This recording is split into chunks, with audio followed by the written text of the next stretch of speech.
Testing, testing, testing. Audio visual test. Okay. Audio visual test.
withdrawn. So I know we had some people earlier when they found out, just FYI.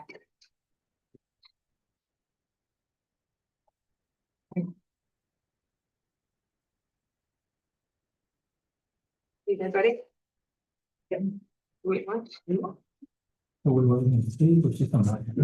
He doesn't have to, because that 55 string was withdrawn, so we have a. Yeah, So it's been figuring that out. yeah. I was glad they texted in. All right, you guys ready? I'm sort of waiting. All right, everyone, we'll get started. Welcome to the June 26, 2025 BAR small meeting. My name is Lindsay Van Slamberg. I'll be your chairwoman. Fellow board members present this evening are Becky Finna, Bill Turner, and Fillmore Wilson. City staff present are Frankie Pinto, BARS administrator, and Travis Golly, preservation planner. The order of tonight's meeting will be as follows. For each project, we'll hear an introduction overview of the application from city staff for the benefit of the board and the public. This will be followed by the applicant's presentation. If you're an applicant, please approach the podium, state your name first and last for the record. You'll have a 10-minute period of time to present. And if there's anyone speaking for the applicant, so owners, designers, consultants, you should speak during this 10-minute period versus during the public comment. By ordinance, the board can ask questions of the applicant anytime. By custom, we do so on the heels of the applicant's presentation. After the applicant's presentation, we'll hear from the public. Any written public comment that was timely submitted has been provided to the board for review in advance of the meeting. If you are speaking as a member of the public, raise your hand. I'll recognize you. And please approach the podium, state your name first and last for the record, and your address if you're a neighbor nearby. Once we've heard from the public, we'll hear city staff comments and recommendations. And then after that, the applicant will have a 5-minute period of time to clarify or respond to anything that was raised in the public comment or during the city staff comments and recommendations. And after the applicant response period, public comment and the applicant's presentation will be closed, and we'll move into board discussion and a vote. Results will be posted online at the city's website.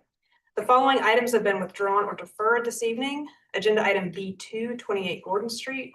Agenda item B4, 55 Spring Street, and agenda item B11, 158 Spring Street. Please turn off your cell phones and remember that the purview of this board is architecture only. So any comments related to stormwater, zoning, livability, anything like that are not within the purview of this board and should not be raised here. Okay, we'll get started. Agenda item A1 is review of the minutes from the June 12th, 2025 meeting. I make a motion to approve with the revisions that I circulated to the board earlier today. Do I have a second to my motion? Second. Thank you, Fillmore. Put the motion to a vote. All in favor? Aye. Hearing none opposed, the motion passes unanimously. Agenda item B1, 178 Sanssouci Street. Frankie, if you'll give us an introduction overview of the project, please. Yes, ma'am. 178 Sanssouci Street is requesting approval for partial demolition of exterior walls, roof, windows, doors, and chimney. The property is in Wagner Terrace, Council District 6. It is unrated, which makes it a Group 2 for our North Line policy, circa 1935 in the historic materials demolition purview. This is the property's location on Sanssouci Street. And I will turn it over to the applicant. Oh, I mean, Would be you. Anthony Gizzone. Just explain what you're requesting for the board to understand. Okay, sorry, it's my first time doing this. It's okay, we're gonna get you through it. You've got 10 minutes. You don't have to take all the time, Okay. but you just tell us what you're doing. And is the clicker up there? Sure. Okay, And so you can you click use through the the clicker, slides. you just pointed at Travis. The plan up there. So at 178 Sanssouci Street, Go the other way. the other way? Yeah. Sorry. And the plans are in there. They're after the pictures. Oh, sorry. Yeah, just click through. No, you're fine.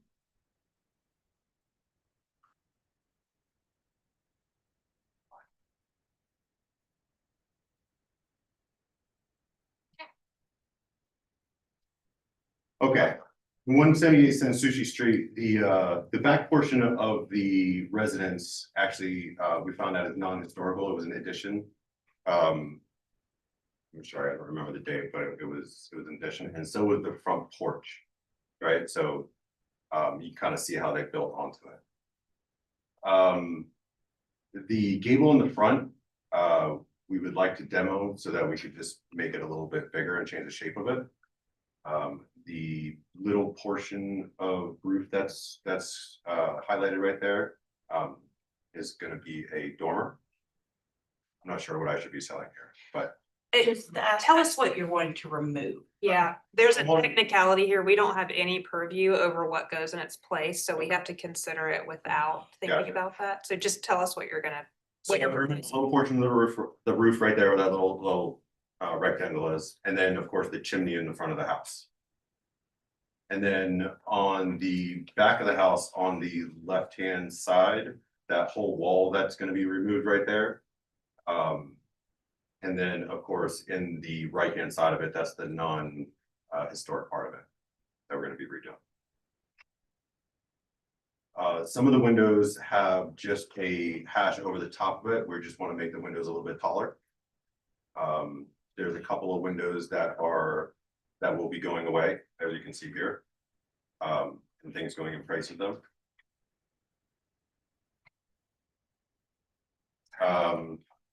June, gonna hear that, sorry. I'm sure. That's still going away. Okay, yeah. Alright. I just wanna point out, this is the addition. So this was the non-original part of the house when you're looking at this. Same thing on the rear elevation, this is the addition as well. This was original part of the house. And then on the front, on the Sanborn maps, this indicates that, or according to those maps, it gave us reason to believe that this was non-original to this front porch. So demo will be here. It will be the windows. And here it will be the door and these brick steps, which we're not sure if this was original, quite honestly. And then this window right here. So it's mainly on the right elevation. Yeah, and this will be demoed, and then this one is just above. So I know we can't tell you what is going back, but it's not gonna be a lot different. It's an odd area, our review authority. It is, I know, yeah, it is. So some of the windows over time, you can see the different panes. Like these panes, we believe were the original ones, but some over time have been randomly switched out. Whether it was, we don't know why. Not done by the current owner, but just how the house was purchased. But the 3/0, we believe is they're definitely original to the house. I think that's it for the exterior. Any questions for the applicant? The windows where the indication on the drawings are that the opening is to be enlarged upwards, so those windows would go in, the windows would be put in there, is that correct? Yes, but they will be from the approved list that you'll have. And they will be the same, they will be like in kind. It will be the same profile. So the 3/1 would go throughout the entire building? Yes, it would be consistent. Okay. Everything, the goal is to make the house cohesive. Any other questions? The chimney? Yep. Is it still there or is it been removed? The chimney, that is on me. That was a miscommunication between me and the crew that I had there. There was a little brick chimney on the, like a little flue on the inside of the house. And they asked me if they could take it down and I said yes. And then when I got back from my trip, it was all down. Same thing I'm telling the owners. If you guys don't approve that, I will build it back at my cost, just the way it was. The chimney on the front was removed. It was expressed on the outside of the building, so it was a fairly dominant feature of the Yeah. building. Yep, and It wasn't just full blue. No, not that, inside the house, like in the center of the house inside, that's the one I was talking about, not outside. I think the one was talking about the one on. I'll talk about the one on the front. Yeah, Exactly. Thank you. yes, sir. All right, thank you. Do we have anyone speaking from the public? My name is Antonora, Preservation Society of Charleston. The PSC appreciated the chance to visit the site this morning. This historic house retains a high degree of integrity, and the PSC is not supportive of the heavy-handed scope of the proposed demolition. We were also troubled to see that the front chimney, which is a character-defining feature, has already been removed. This portion of the application should be treated as an after-the-fact request and denied with reconstruction as a condition. The proposed removal of additional character-defining features, including the portico, the front gable, and the 3/1 windows, which are in good condition, should also be denied. We encourage the applicant to pursue a more sensitive approach and focus demolition toward the rear, less visible areas of the house. The Wagner Terrace area character appraisal document on the city's website is a fantastic resource that can help owners identify and preserve significant architectural features that are characteristic of this unique neighborhood. Thank you. Kate Kelly, Charleston Foundation. GDF has reviewed the application for proposed demolition. We are opposed to this request due to the extensive scale of demolition, the loss of historic material, and the significant alteration of character defining features. We respectfully recommend that the request be denied and urge that the overall form and historic integrity of the building be preserved. Is there anyone else speaking? No, there will be a applicant response period, Okay. but Frankie, if you give the city staff comments and recommendations, please. Staff had some observations, the chimneys, windows, the thumbnail siding and the front gable are all character defining features. It should be retained. The hood over the side door is missing from the drawings. That is another element that should be retained. The front porch does appear to be a later alteration, but we have confirmed that it was there in the 1973 historic aerial, so it is more than 50 years old. Same as the rear bump out, it was also there in the 1973 area. And then we just noted that the chimney has been removed without any approval. Staff had a condition that this chimney should be restored to match the previous form. And it looks like I didn't get all of my recommendation corrected. I changed my observations, but not my recommendation. I'm sorry. So we were saying denial of the request as submitted. I forgot to update the recommendation, sorry. Frank, do you know anything about the second chimney that was brought up? I do not, I'm sorry. It wasn't a chimney. Oh, and now you've got 5 minutes, so now you can clarify or respond to anything raised in the public comment or the city staff comments. I just have a clarification for the 3/1, 3/0 windows. To keep those, so it's my understanding that if we want to, we need to keep profile, but if the owners would like to replace them with a Marvin window from like, Energy Star window. yeah, at the same profile and it's on the approved list, that we're able to replace Yeah. able to replace those. You would be able to if the window is in need of replacement. We don't typically approve wholesale replacement of all windows. So we would ask for a window schedule to see which one needs to be replaced and which one can be repaired. Okay. And even in this area? Yeah. Is it the category? Okay. All right, And we And- still have to go into board discussion of Yeah. that, so. and is that just applicable for the 3/1, or would it apply to the random windows that have been put in over time that are like from Lowe's? It's anything that's considered historic, so if they were, you would submit to So we city can staff. submit those separately, Uh-huh. pictures. And those could actually be handled at staff level if they're not original windows. All right, window by window page. Mm-hmm. Okay. Thank you. Thank All right. you. Public comment and the applicant's presentation is now closed. We'll move into board discussion and a vote. You want to talk about the rear first, just so we clarify what it is we're reviewing? Because I think that we were looking on site this morning and I don't think that we've got purview over just the back wall area. So the back wall of the The historic, pre-1973. I think in the addition. original. I think it's Oh, both of okay, those yeah. back walls. Yeah, I think you're probably correct. Yeah. Yeah, the entire back wall, right. So we wouldn't have purview for that. Mhm. And there. So we're looking at sides, front. You're saying where it says rear elevation on Right. A3. Right. So the roof, we can see from the public right of way, we can see the side of the roof, so that's a little, but that rear, the rear elevation that's called out on, what is this, A3? Pair of doors, window. Mm-hmm.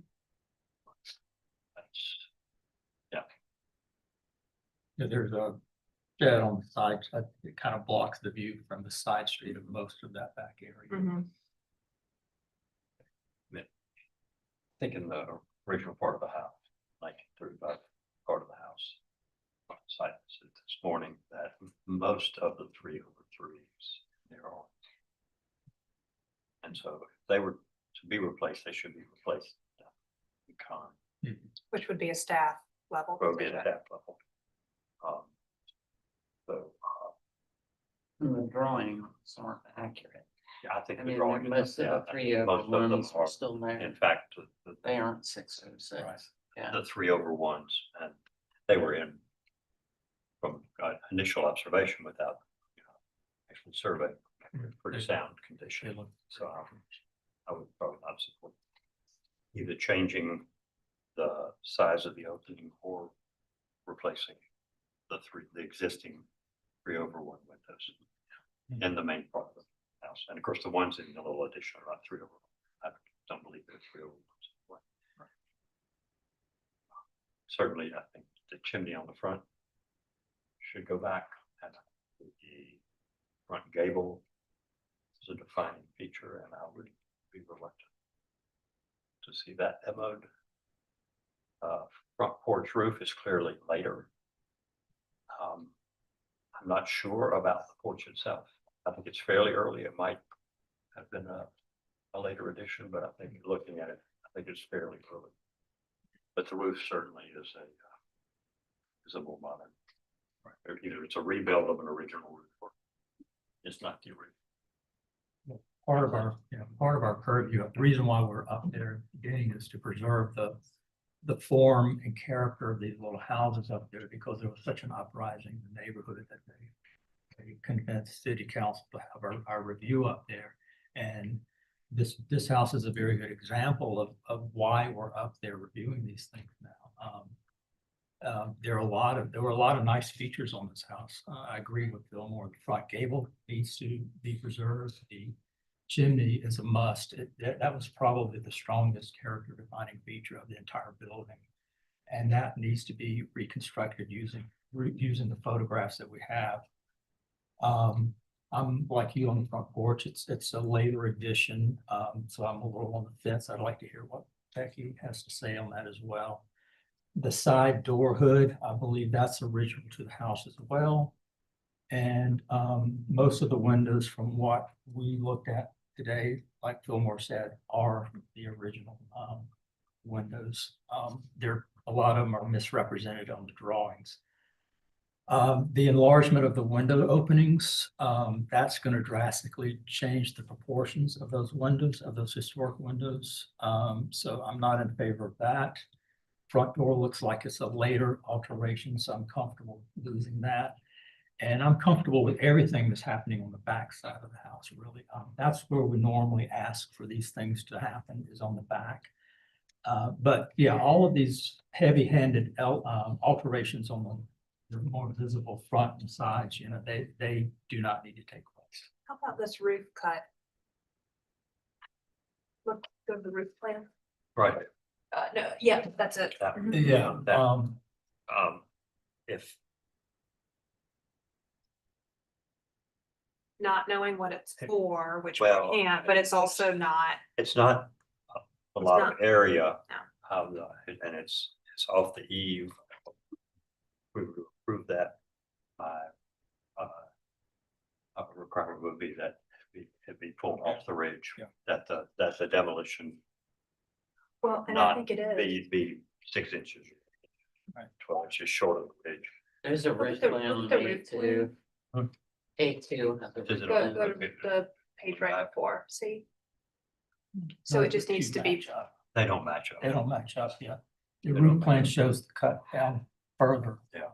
Than the elevation. But the How long elevation. the ridge do we normally say? So we, the comment, the condition would just be that it has to be. Yeah. 6 inches off the ridge. That's agreeable. Yeah, I'm in agreement with you guys. But all those comments. Okay, so it sounds like the windows, and on the windows, when we deny those, it's because you can work with city staff on which ones are original and you can operate or repair a permit, just so you know. Oh, what about the rear roof? I think that's Whole fine. scale taking, I guess it's a later addition. Later addition, it's a low slope roof. It's not gonna change the original form of the building. Mhm. And, with it being such a low slope roof, I don't know that it's your time for this. Okay. Yeah, I mean.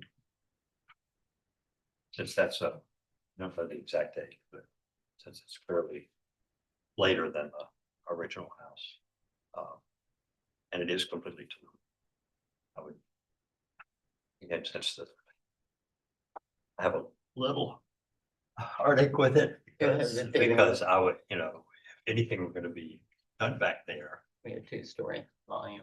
Yeah, and well, I mean. Speaking only to the demolition. Yeah. Because the roof is visible. From the street. Yeah. Then I'd like to see the demolition. Retain the eaves. Mhm. That could just be. A few inches, but that retains that, what is now The a floor. historic Yeah. form. It should. How do you feel about the front porch? I don't know, I'm like you guys, I mean, it's fairly old, but it's not as old, I don't think, it's not as old as the building. It's just a front door and the roof of the front porch. It's not the porch itself, according to that, I can see according to the drawing, it's just it's the front door and the roof of the Mhm. porch. The roof of the porch is clearly modern. I think I. And the chimney would go back, Yeah. yeah. I mean, I think probably if that porch deck is a roof foliage. I think very likely, yes, I don't think the steps are, I think the steps have been replaced. Right. I think the front porch might be original to the house, there would have been a roof of some sort there, but it. Pretty clear it wasn't that roof. I don't know whether Okay with a motion which should start with what's denied or maybe what's approved and then. okay, you. Maybe go for it. Okay, I'll You give go. it a shot. I would say approval of the demolition of elements of the rear addition with the preservation of its side eaves, rear eave as well. Side I and don't rear think we can eaves. say rear. Okay, We can't just rear. say eaves. And then approval of the demolition of the rear wall and windows of the original body of the house. Approval of demolition of the front porch. And roof cut on the front of the house. Provided that roof cut occur at least 6 inches below the ridge, so the ridge will still read. And denial of all other elements. That's the front porch roof. Right. Yeah. Right. With that includes the after the fact denial of the chimney. The chimney must be rebuilt.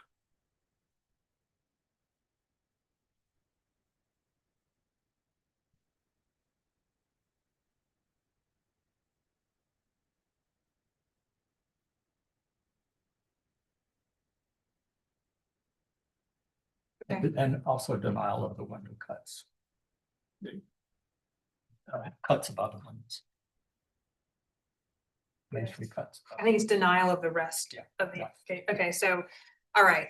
I've got a motion on the floor for approval of demolition of elements of the rear addition with preservation of the eaves.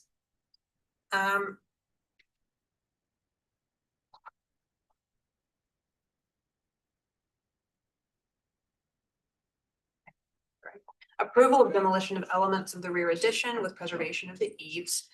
Approval of demolition of the rear wall and windows of the original house.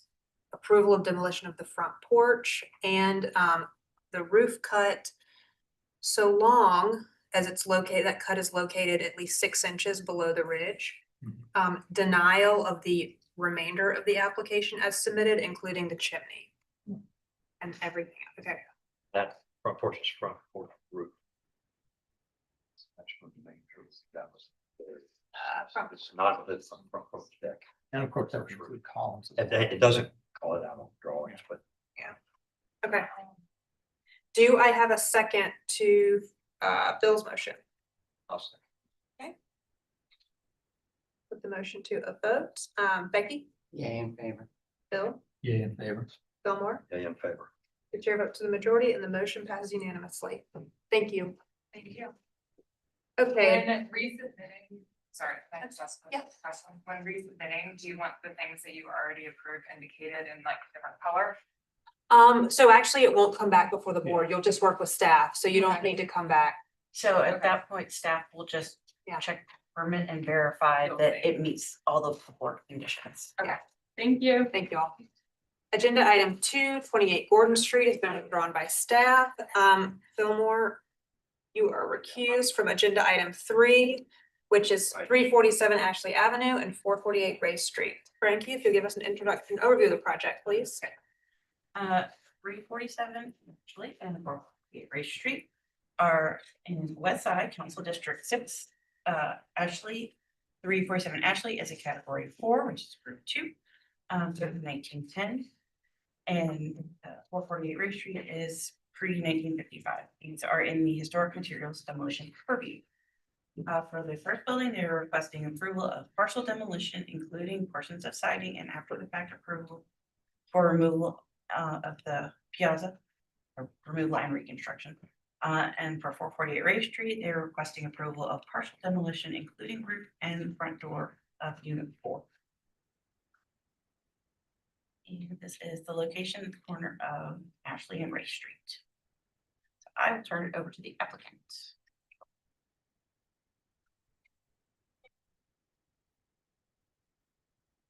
All right, well, thank you, Joel Adrian, Coastal Creek design. Thank you for meeting with me out at site, and again, we'll apologize for the demolition that occurred before coming before y'all. See if I can. Do I have? Give us a second. Joel. Okay, It's freezing on us. nice. I guess we'll start with the small structure in the back, since that was relatively simple. And then I'll just explain why the demolition request. The roof definitely has damage and issues, mainly on the interior side, along that front of the gable. The door request is that unit used to be, that building used to be 2 units. It's going to be 1, so we only need 1 door in instead of 2 doors in. And so hoping that that's relatively simple request for the little unit. The larger house, there are photos in there that show the state of the double piazza. That's probably the best one right there. And as I've mentioned on site, the piazza was still standing. That front area, section here, something that actually fallen through, and the roof was repaired with just some of that plastic corrugated, whatever it is that just laid on top. Builder did take that completely down. I think if I've got control now. There are pictures in the application that show the bracing that's there. Obviously saw it on site.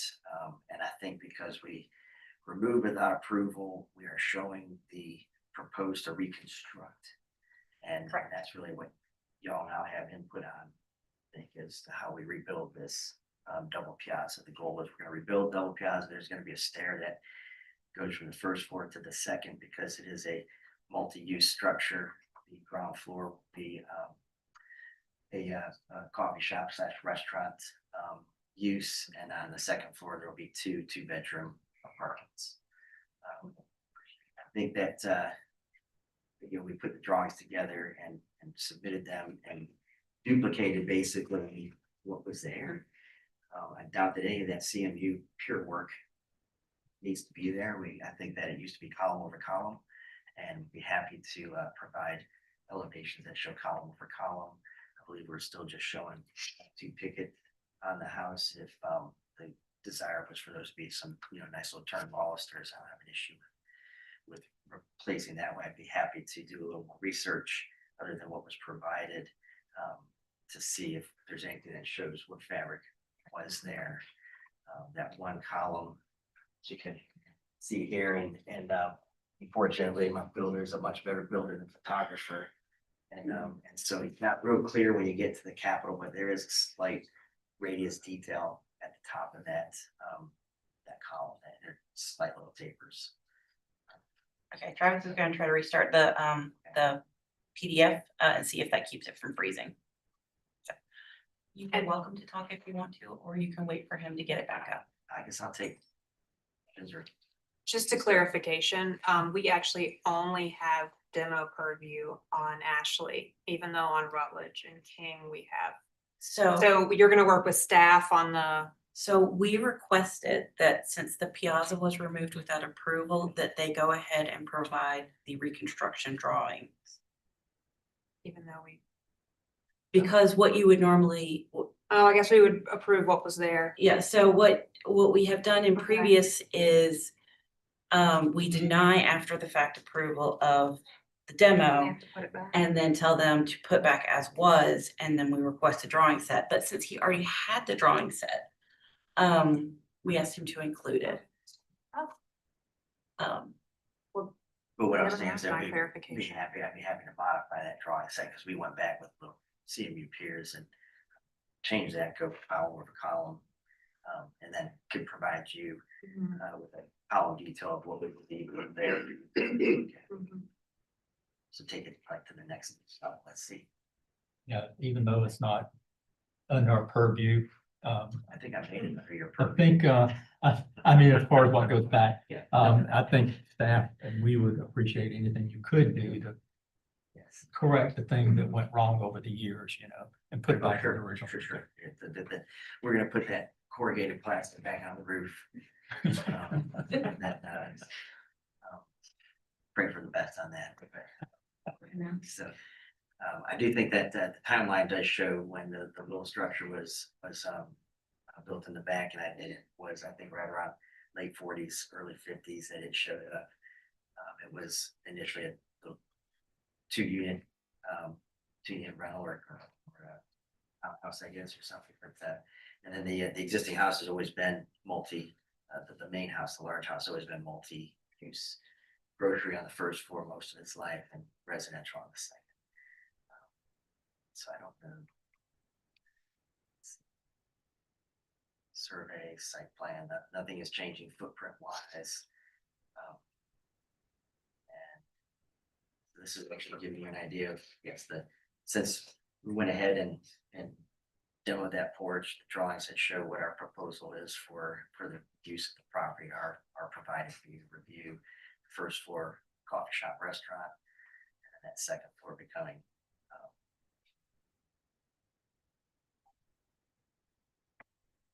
second floor becoming a couple of units. And keeping roof form and structure is. So there you go. This existing proposed.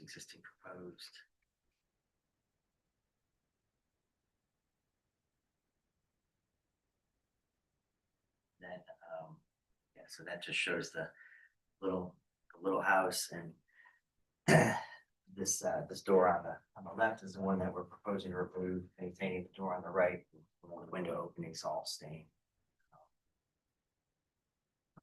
configuration. I don't know, maybe that's, here's some great pictures of what's there currently. And what we're working with. Now, just take questions. Any questions? Thank you. Do we have anyone speaking?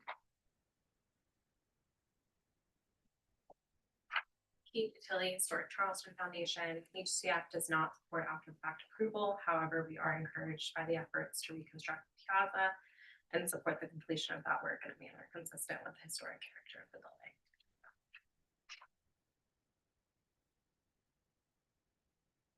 Lenny Etcher, Preservation Society of Charleston. The PIC visited the site this morning and are excited to see this proposal for a much needed rehabilitation. In considering the after the fact request for the demolition of the piazza, we asked the board to require accurate reconstruction based on available historic documentation, including replication of historic column profiles and door surround details, physical and recent photographs of the building. Fortunately, one engaged column remains at the entry that will also serve as a strong reference point. Additionally, greater clarity is needed regarding the proposed scope of roof, window, and door demolition on 347 Ashley, especially on the south elevation. We encourage that as much historic material be retained as possible and appreciate the board's consideration. Anyone else speaking? Okay, Frank, if you give us these staff comments and recommendations, please. So first staff had some observations that if the piazza has been removed without approval prior to the applicant's involvement. And the proposed drawings show the piazza being rebuilt, not exactly as was, but as a more historic form of the piazza. Staff conditions for approval are just things that we feel should be retained. Corner entry column for the store. Piazza should be rebuilt as was per provided drawings, retaining original materials where available. And we recommended including some elements that were still existing, like the pilaster at the piazza entrance. Columns on the restored piazza should be wood, and there was, in the photo provided, there were some details of the door surround that could be recreated to match the previous. Staff recommendation for 347 Ashley is denial of after the fact, but approval of drawings for reconstruction with staff conditions. And for 488 Ray Street, staff does not oppose demolition of the roof and door.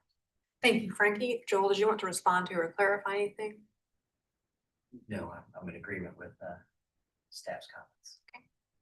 All right, public comment and the applicant's presentation is now closed. We'll move into board discussion and a vote. I think this is a little different than some of the other after the facts that we see. I don't think anything sinister was going on here. I think it was just in really bad shape and probably would have had to been pulled down and reconstructed anyway. The rear building, I really don't have any issues with anything that's going on with that one. The piazza,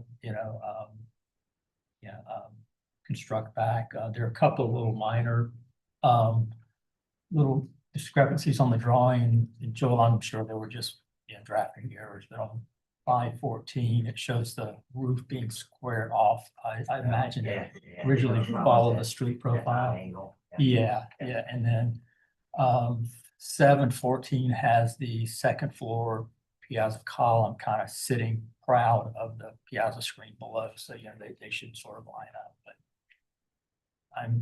I'm satisfied. I mean, I agree with the comments from staff and the preservation organizations that the detailing, what's there needs to be retained, and the detailing needs to be worked on based on historic information. But I'm in agreement.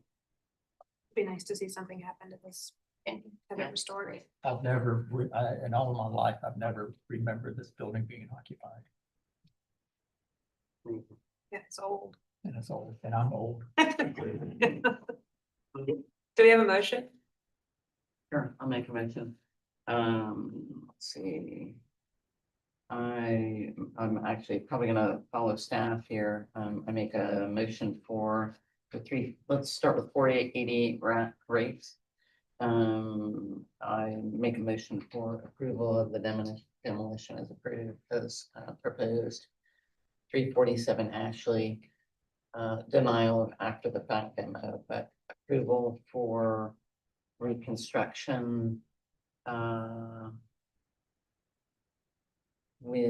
With staff conditions. And I would add, to, really study the historic details of that piazza. And reconstruct it.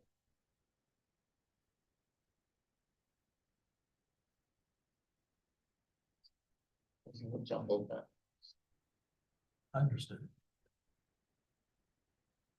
Okay, we have a motion on the floor, for with respect to 347 Ashley, denial of after the fact demolition.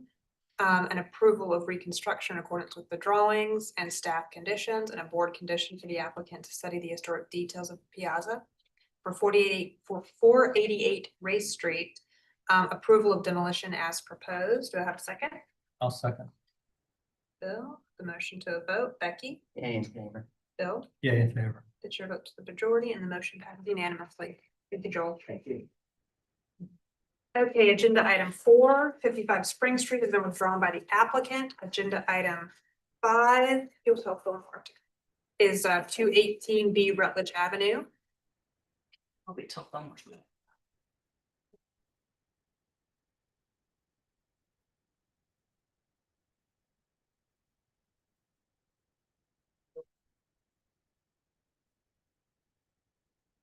218B Rutledge is in Canberra Elliotsburg, which is Council District 6. Unrated to at 1890 in the Old City District, requesting after the fact approval for windows. And I will turn it over to the, oh, sorry, this is the properties, I'm getting it. This is the property location on Rutledge. Now I will turn it over to the applicant.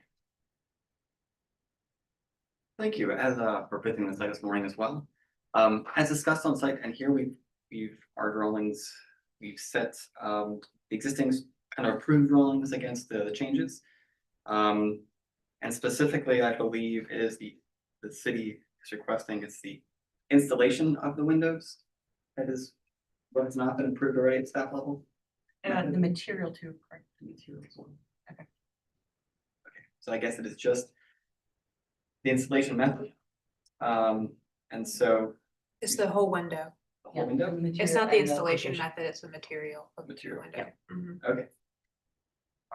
So the drawings had indicated a clad window and the installation was fiberglass. Fiberglass installation does share the same profile as a wood clad window would, versus something like a vinyl would be extra thick. As you can see from the site visit as well as the elevations, they are of similar size and style to a clad wood window as well. You do have a wood on the inside, they are fiberglass material on the exterior versus a cladding material. And then the installation method isn't an issue with the city now, they're saying? Everything about these windows, Everything about the windows, okay. what was not approved in the previous board approved. Okay, so the original drawings that were approved indicated an inset installation with box. Though the elevations that were turned in didn't actually show kind of the trim that would have occurred around the windows. And these were inevitably installed more surface variation, but the stucco and finish around the windows were pulled all the way to the edge of the windows to get as clean a finish around them as possible.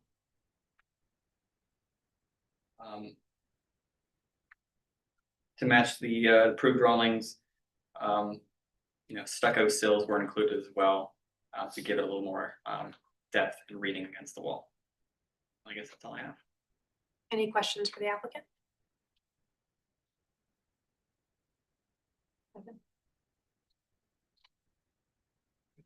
Thank you. Do we have anyone speaking? My name is Nora, Preservation Society of Charleston. The PSC is not supportive of this after the fact request. Fiberglass is not an appropriate replacement material for Old City District. We encourage the applicant to work with staff to pursue authentic wood, true divided light windows.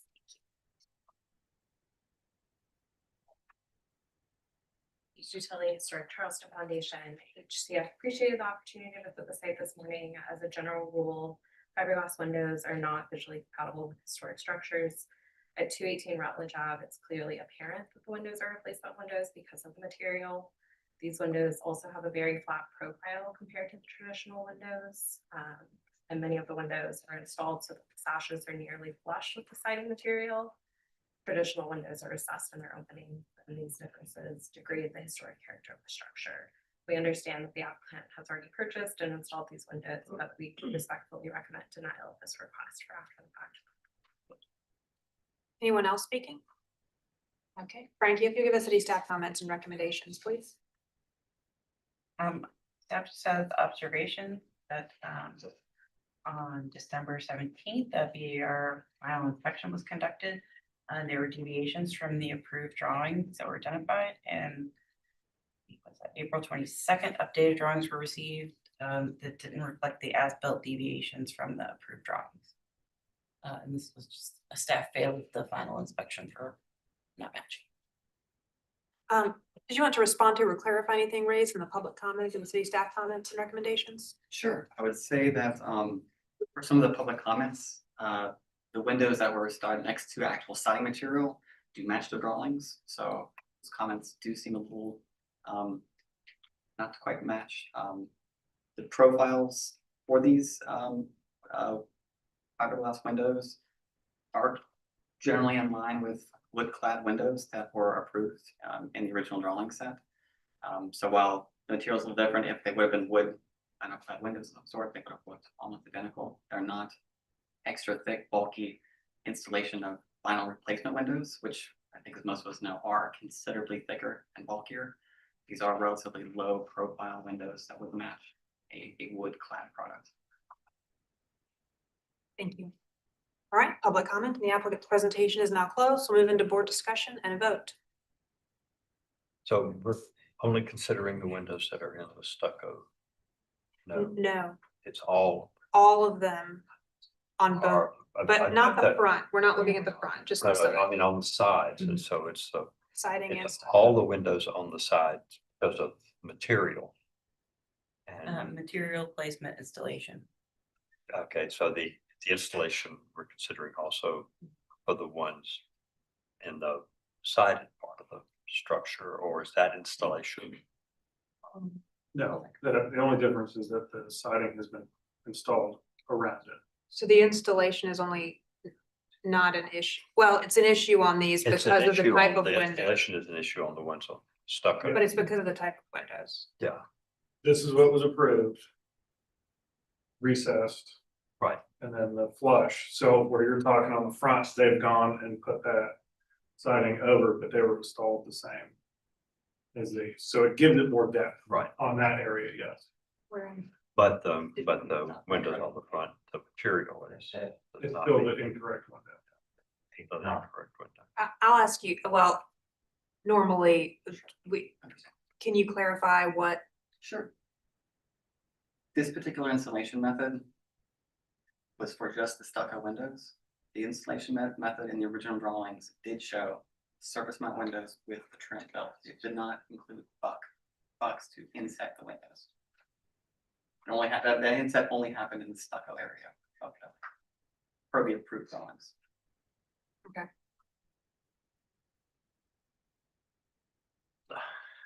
Okay, But that one, because the starting point is that fiberglass is not allowed. It's just a hard starting point. I think that's where maybe I'm getting caught up on the installation, that the installation wouldn't be an issue. It seems like if the windows would have been proposed and it would, not in the sided part, I think installation in the sided part. The sided areas probably reads appropriately. I think the installation in the stucco part doesn't read appropriately. Apparently, all the windows are fiberglass instead of being solid fiberglass instead of being clad. Yeah. I think it's right.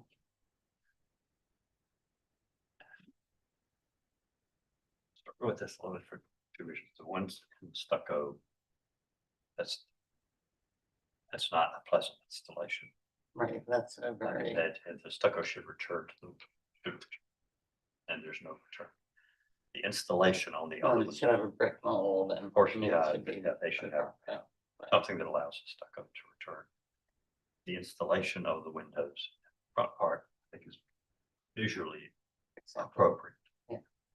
I mean, because they read as if they're inset, I mean, which is a, you know, in a frame building, that's contemporary frame Right. building, and let's be honest, this is practically a new building. I mean, Yeah. there was so little left of, I think, you know, part that is practically a new building.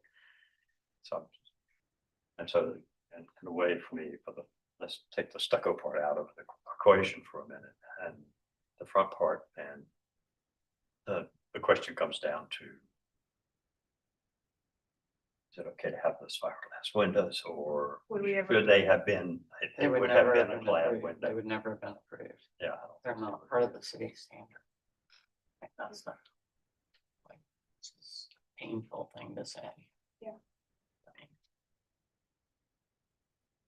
These are uncomfortable applications because this is something we never would have and didn't approve. Can, And I don't think we would have been able to approve it. I'd like to ask a question.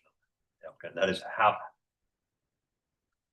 when I'm assuming the original, and of course, I remember this application being before the board three times Mhm. during the Yeah. conceptual and preliminary process. Yeah.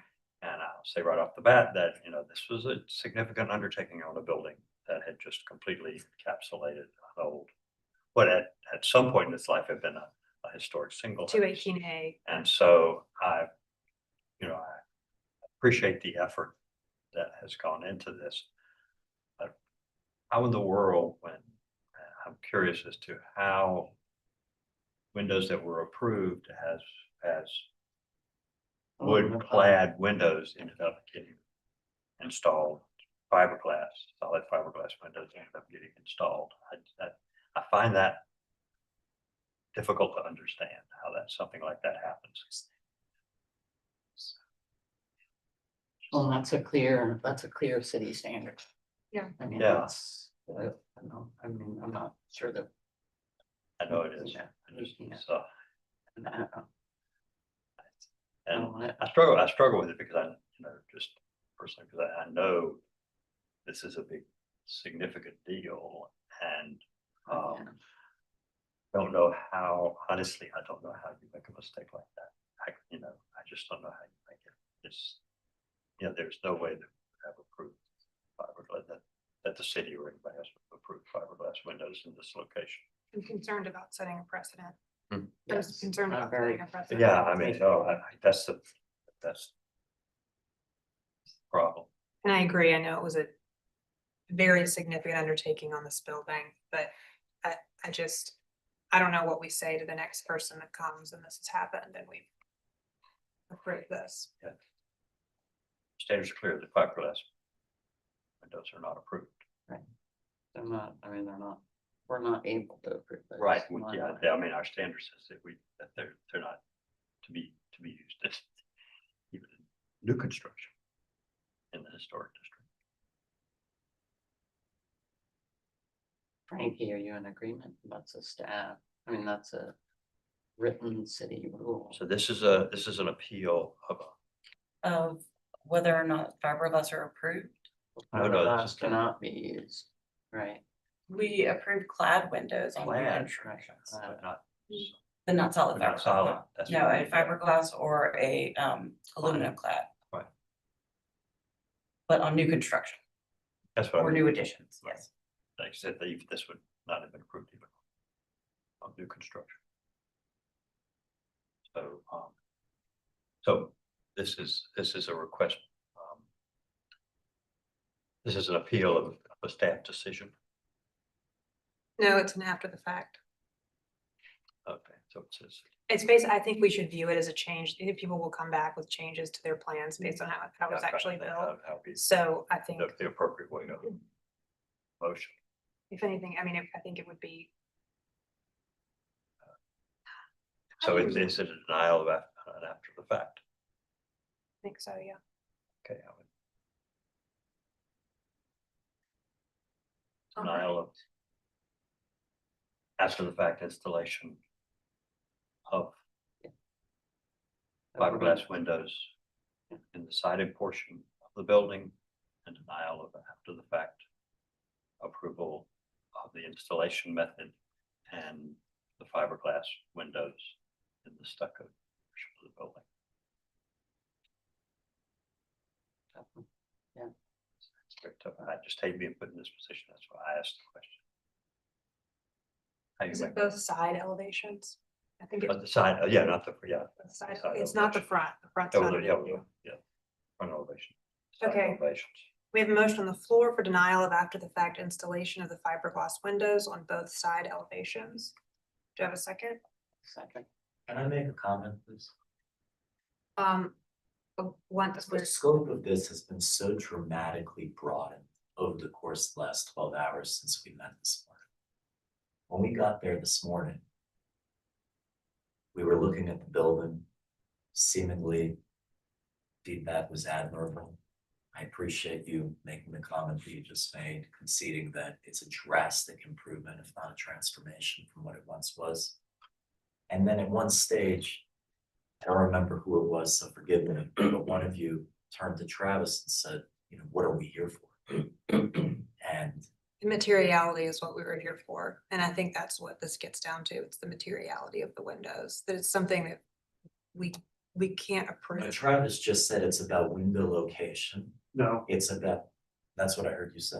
No. You said it's. That was all approved at staff. Everything about the window. We've already We're in approved board, the- we're in board Yeah. discussion. We've got a motion on the floor Yeah, that I think has been seconded. Yeah. It needs to be put. put the to vote. motion to a vote. It's Fillmore, Yea, in favor. Becky, Yeah, in favor. chair vote to the majority, and the motion passes unanimously. Would you think you gave me the motion again? It was very slow typing and I just. Denial after the fact installation of fiberglass windows on both sides.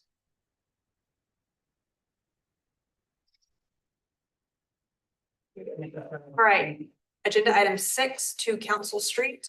Frank, you have to give us an introduction overview of the project, please. Yeah. I can.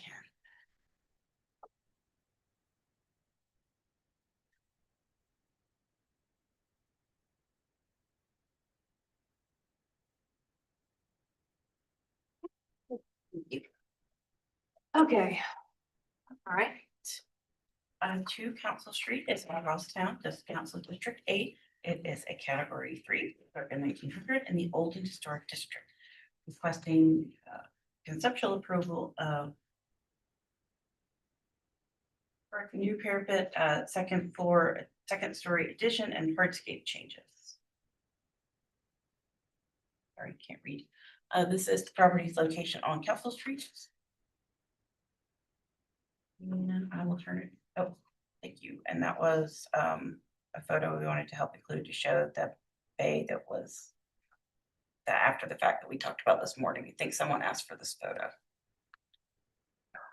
And, I will turn it over to the. Didn't realize we had photos. I apologize.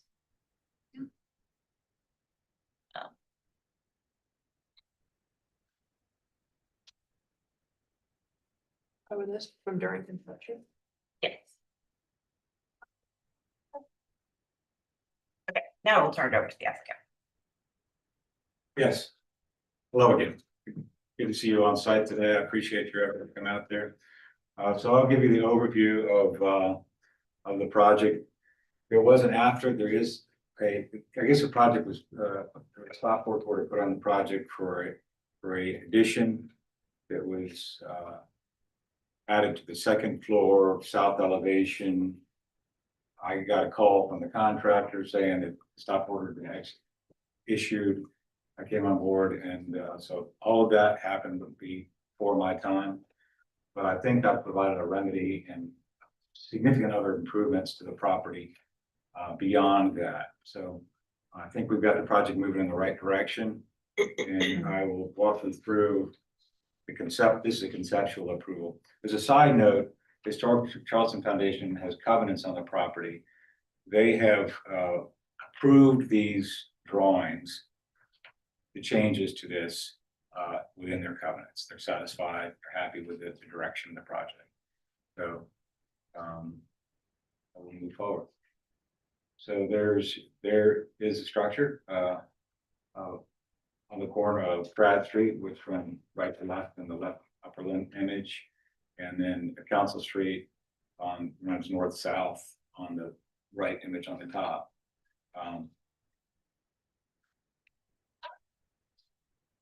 There's for the streetscape. Existing site plan, a proposed site plan. I'll come back to that a little bit. So first significant change, I think, which is very much a step in the correct direction. Remove this existing treated, unpainted wood fence, which is completely fallen apart, 6 foot high. So I am working with the son of Philip Simmons, as a matter of fact. And we are proposing to build it in the traditional fashion, as it's been handed down through the generation.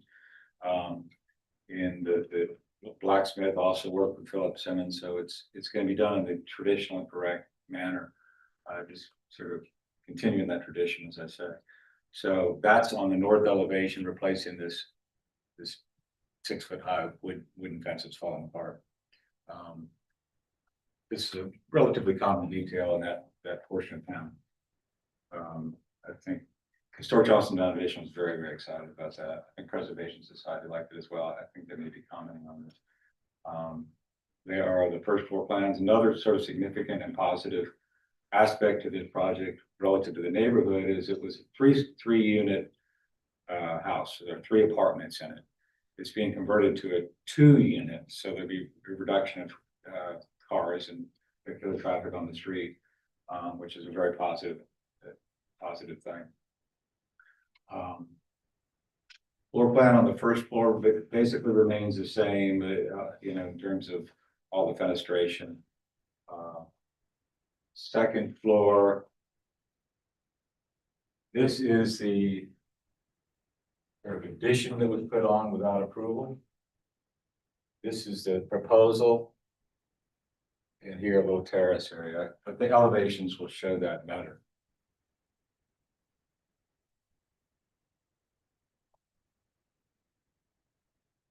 There is, you see the existing second floor porch area. Basically treated or untreated wood, left to rot, basically. And it's an eyesore. It's an eyesore for the neighbors, it's eyesores from the street.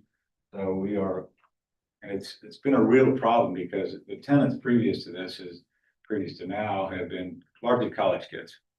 And they sit at their party and they've been a problem, been a nuisance to the neighborhood. And so with this new program, I think we're gonna clean that up. And so there's the elevations. Front elevation, which is faces west rather. This was a discovery. I saw this. This privacy screen, the Piazza privacy screen had been covered up with clapboard. Basically, imagine is this. Clearly, that was never there originally, and so we want to return that to its original appearance. We actually on the backside, I think I pointed this out this morning to some folks. The actual tongue and groove is a 1x4 tongue and groove. It's on the backside, so I imagine that was the same wood that they had on the front side. But when we pull out the clapboard, we'll see what's there. But if there's anything left, the intention is to restore that to its original appearance. This is the view from the east side of what is now an open wood deck. And a chimney that we're not sure really what the purpose of it was, but I think it was for a furnace of some sort. But there's no fireplace on the inside. It's not very old, so it's not really a contributing factor to the quality of the house. So removing that and then adding a more private or compatible privacy screen with paneled wood. This again is a north elevation facing Trad Street. The existing gate wood fence being replaced by the wrought iron fence. There's a panel from the street. That, the actual two-story portion sits back a good bit. Oh, there you go. So, this section right here, and I've been working with Preservation Society, Historic Charleston Foundation. They made an excellent suggestion to return the corner board to its original location. So just differentiating between well, this is probably a 1970s addition. The piazza certainly came back to some point in here. But in any case, so that's an excellent idea. So this is continuing that infill, removing that open deck. And then put a more private paneled screen around the back.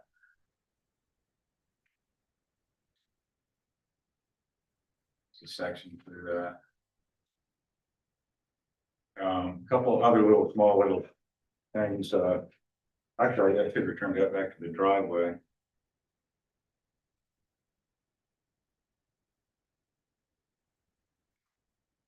The concept there is right now it's a gravel driveway. Many of you saw that this morning. The idea is to have a permeable paver. Conceptually, this is conceptual base approval is using Belgian block and brick. But that would be permeable is the concept there. So one of the things, the last item here, I think, is painting it. We're proposing, I got approvals yesterday from the owner to go ahead and return it to its original colors. So we're taking paint samples. I think we've got a good sense of that, but this is a really nice image that you may be interested in. Just after the earthquake of 1881 or somewhere in there, I see that it was circa 1890, but I think it might have been slightly earlier than that. But it's a really good indication. So it's got sort of dark trim and features with a lighter body beside it. So that's the hope. Of course, we'll closely be working with the board and the staff to finalize that. We'll put samples up. That's kind of an overview of it. We're just trying to get it back on track. It's been poorly executed project to this point in time. It's been vacant. There's rodents on the property and vagrants, and it's been a major issue for the neighborhood. My sense was that the neighbors were very excited about the direction of it, but apprehensive about the contractor that had previously done the work. But so we're just trying to get it back on track. Any questions for the applicant? Couple. The second floor addition there, the last window going towards the back existing.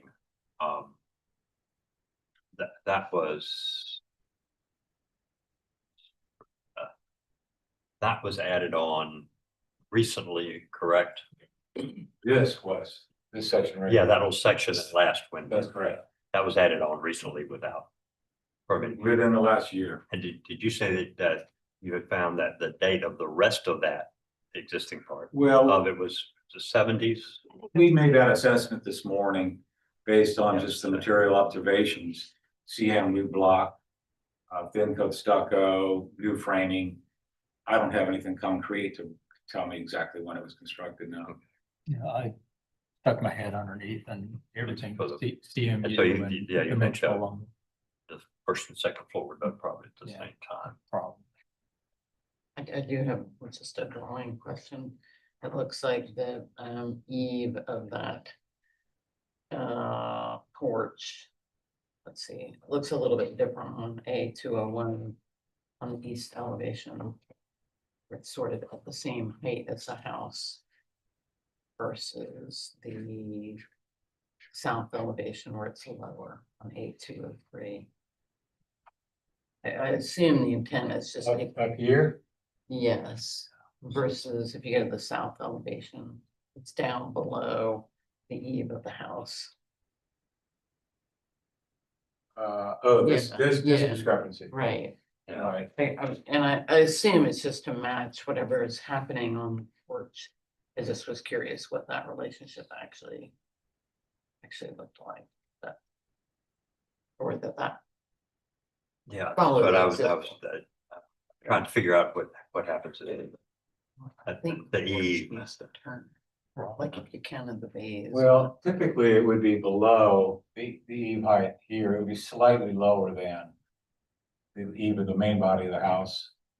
If you're gonna fall there, but, I could look at, focus on that, but it's. Yeah, I it's understand. preliminary, make sure it's correct. I understand, but roughly the intent is to match whatever that. The porch. adjacent, yeah, on the south side. Correct, so that it flows. That's correct. Any other questions? This is probably a drafting error, but on the drawings, it calls out the fence as being a steel fence, but it's gonna be wrought iron. Steel.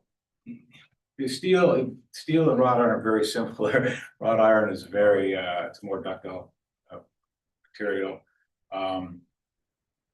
Yeah, when I think of steel, I think of pre-manufactured, but Right. it sounds like it's gonna be hand wrought or something. There's components, all the detailing is hand wrought. Okay. The column, the posts probably gonna be Steel. steel that is, purchased. Anything else? Thank you. Do you have anyone speaking from the public?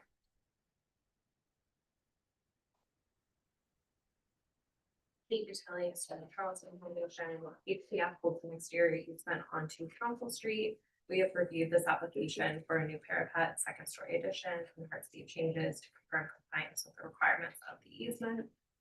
The proposed second story addition was pre-approved with the original easement donation, and the alterations are in compliance with its terms. We would also like to note that this property has faced challenges for HCF over the past several years. The current owner did engage with a contractor to address some of the deferred maintenance of this property, but those modifications occurred on the property without necessary approvals from HCF or the VAR. The current architect has been hired by the property owner to help resolve these issues and to propose modifications that are more appropriate for this historic property. We appreciate those efforts and the commitment to reaching a positive resolution. Thank you.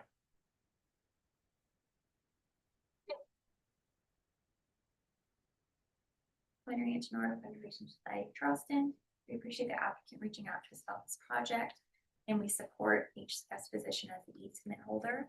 And from a process standpoint, ask the board to consider the existing bathroom addition as an after-the-fact request.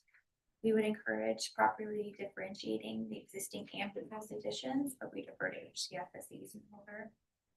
We encourage the applicant to continue to work with them to return with a complete submittal that clearly outlines the nature of this after-the-fact request and the. Anyone else speaking? All right, Frank, you can give us any staff comments and recommendations, please. Staff had a couple observations. One was that I didn't remember the application talking about requesting removal, but the drawing does show it being removed. The third window of the addition behind the piazza was constructed without a permit or approval prior to an applicant being involved. We also noted some drawing discrepancies between the roof deck plans and elevations, and I just listed them out.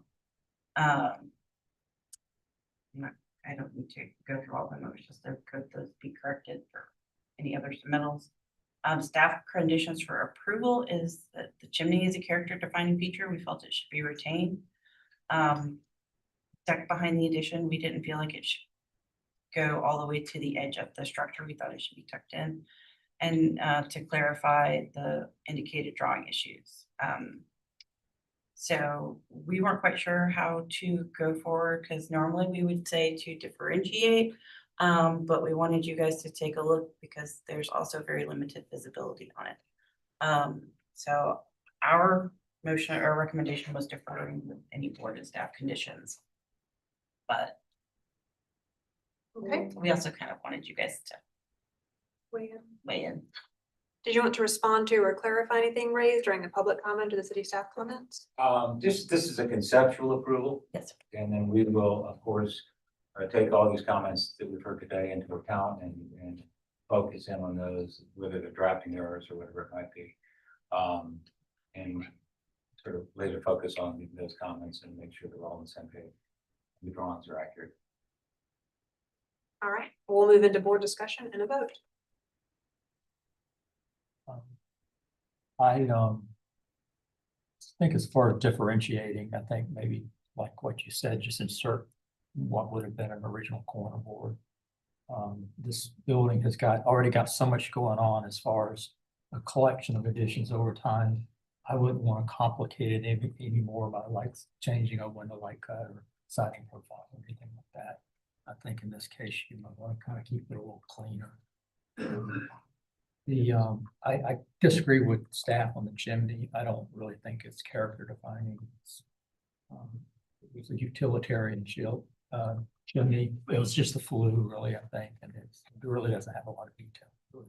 And well, I guess maybe it is far off away. So, but it's awfully short, Yeah, exactly. Yeah. or was, I'm not sure it's still there. But one other comment is the window on the south elevation at the very end, to me, a little uncomfortably close, that corner board with just those little small runs of siding. So if there's any way that could move in just a little bit, I think it would help with the composition. But other than, and I think the change, the screen, I think that's a great move. Overall, I'm happy with it. I'm still, it's depending on the elevation you look at, the eave trim lands at different places against the original house as it comes around the extension of the porch, and as that roof extension of the porch roof, and then as it comes around, and some elevations it looks like it clearly goes under it, and other elevations it looks like it lands on it. I think how that gets worked out is important. I would much rather hope that it lands. Now you're extending the existing, so your elevation is, if that's what's happening, then your elevation is locked in. I would hope it lands underneath and not on the, because if you look at it carefully in the east elevation, it actually, I'm sure this is drafting, but and in the east elevation, in the existing, it looks like it pretty much lands right on the cornice of the main house. And in the proposed, it's a tiny bit below it, and then in the side elevation, in the south elevation, it looks like it's clearly below the eave. So those are probably drafting errors, but when you go to construct, that becomes a much more significant issue. So I would that needs to be worked out. And one of the elevations, the little new back deck looks like it's clearly in from the edge of the roof below, and another one looks like it was almost to it. And so those are probably drafting errors as well. But I think I agree with staff's comment. It's important that little parapet not be on the edge of the roof, and it be pulled in. Not all, the main chimneys to the house are still there. Yeah. And I don't have any heartache. How do you feel about the parapet? I had a little trouble with it when I looked at it from Trent Street. What? The parapet coming out to the edge. Yeah, I mean, I think it clearly has to not come out to the edge. And in one elevation, it doesn't look like it comes out to the edge. Not on the roof, But in another one, What comes out to the edge of the one story? It is set well. yeah, in the east elevation, it looks like it's pulled in. And in the Well, the east elevation, I think it's yeah, proud. east elevation, The new parapet is proud and Yeah. turning back to die onto the existing house. Yeah. Which from Trent Street, it didn't seem like that was gonna look that complementary to the rest of the building.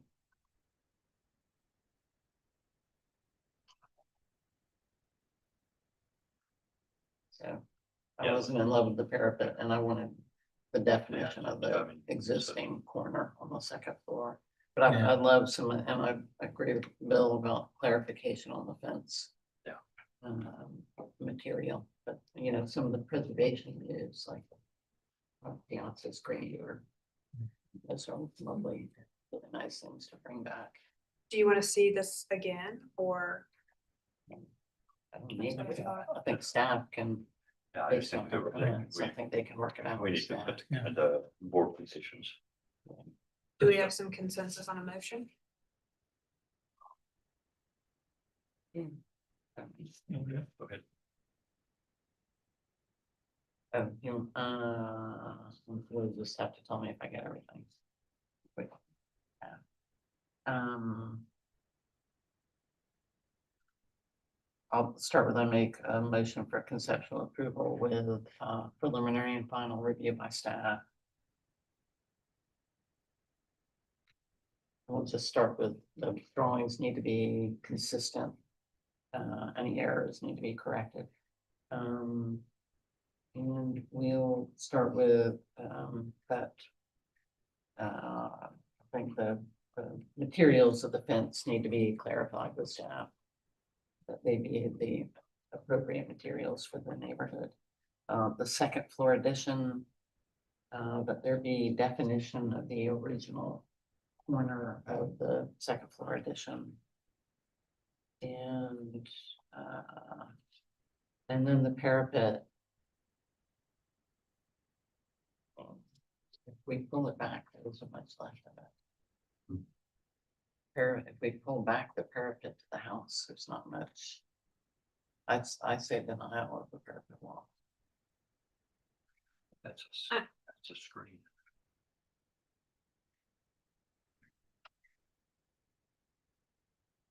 So it has doors behind. Yeah, it's doors behind. Yeah. Somebody may have to read the evaluation. Was that the last one? Gwen, So are we waffling on the parapet? I'm in denial of the parapet, but we may need to circle back and talk about the parapet. I mean, it, Because then he has doors back there. Yours, your concern is more. Can I Intersection. add something Wait. maybe helpful? If there's a question, Coming. When you do any look at it, board members have a question for the applicant? I've got some material conversations that might be helpful for you to understand. I guess if you want to explain the parapet. There you go. Yeah, Historic Charleston Foundation and myself went through this conversation at length. They did not want to see an open railing because it draws your eye to it. They felt that the solid parapet was more subtle. Of course, in these drawings, it seems to stick out, but not nearly as much as the second floor existing condition. So they, in their covenants, they approved the solid paneled parapet wall, and it is just for clarification, it is pulled back from the eave line, but in line with the wall line. So it's roughly 1.2 back from the edge of the fascia, consistently around the entire. That's the intent in any case. I'll look more closely at the drawings, but yeah, it's consistent on all sides of that parapet. I didn't mind it looking from Trans Street, but that was just my. so Well, we are mid-motion, so did that affect your motion at all? I think we have to circle back and discuss the yeah, I parapet. think we And we- circle back and discuss the parapet. It's pulled in from the corner of the addition, according to looking at the plan, it's pulled in from the corner of the addition and it lands on the corner board of the original house. Right, it Yeah. comes back into the Arizona house. And then comes, and then it dies back into the corner. It's actually on the plan, it's right on the corner board. It would be right on the corner. board. Is your concern mostly how it intersects that corner of the house? Yeah, it just was like the way it is right now, where it's held back Right. from the existing, just from Trans Street. Kind of respects the existing house a little Right. bit more. I mean, I don't have heartburn about it, just. I didn't love it. Looking at it on site, but.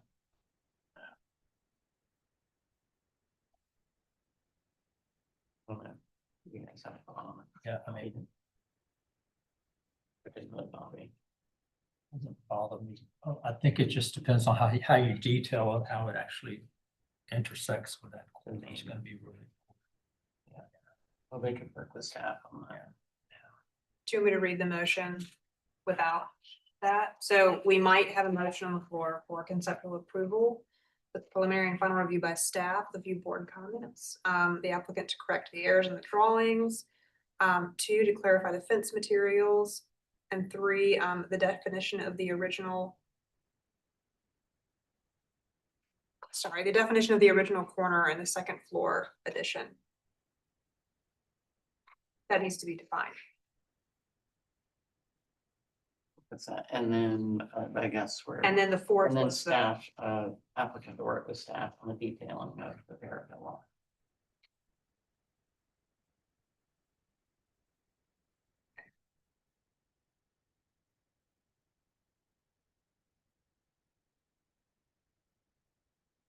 do I have a second to Becky's motion? I'll second. Thank you, Bill. Put the motion to a vote. Fillmore, In favor. Becky, Yay, in favor. Bill, Yeah, in favor. your vote to the majority and the motion passes unanimously. Thank you. Thank you. Exactly what you're, I understand exactly what you're talking about. All right, agenda item 17, 13 Trumbo Street. Frankie, could you give us an introduction overview of the project, please? That's visible. 13 Trumbo Street is in Charleston Village. Yeah, but if you pull it back. New construction and full Totally. use district. They're requesting conceptual approval of municipal amendment. Well, And this is the previous structure, 13 Trumbo, that has been approved for demolition. Other side. I will turn it over to you, Travis.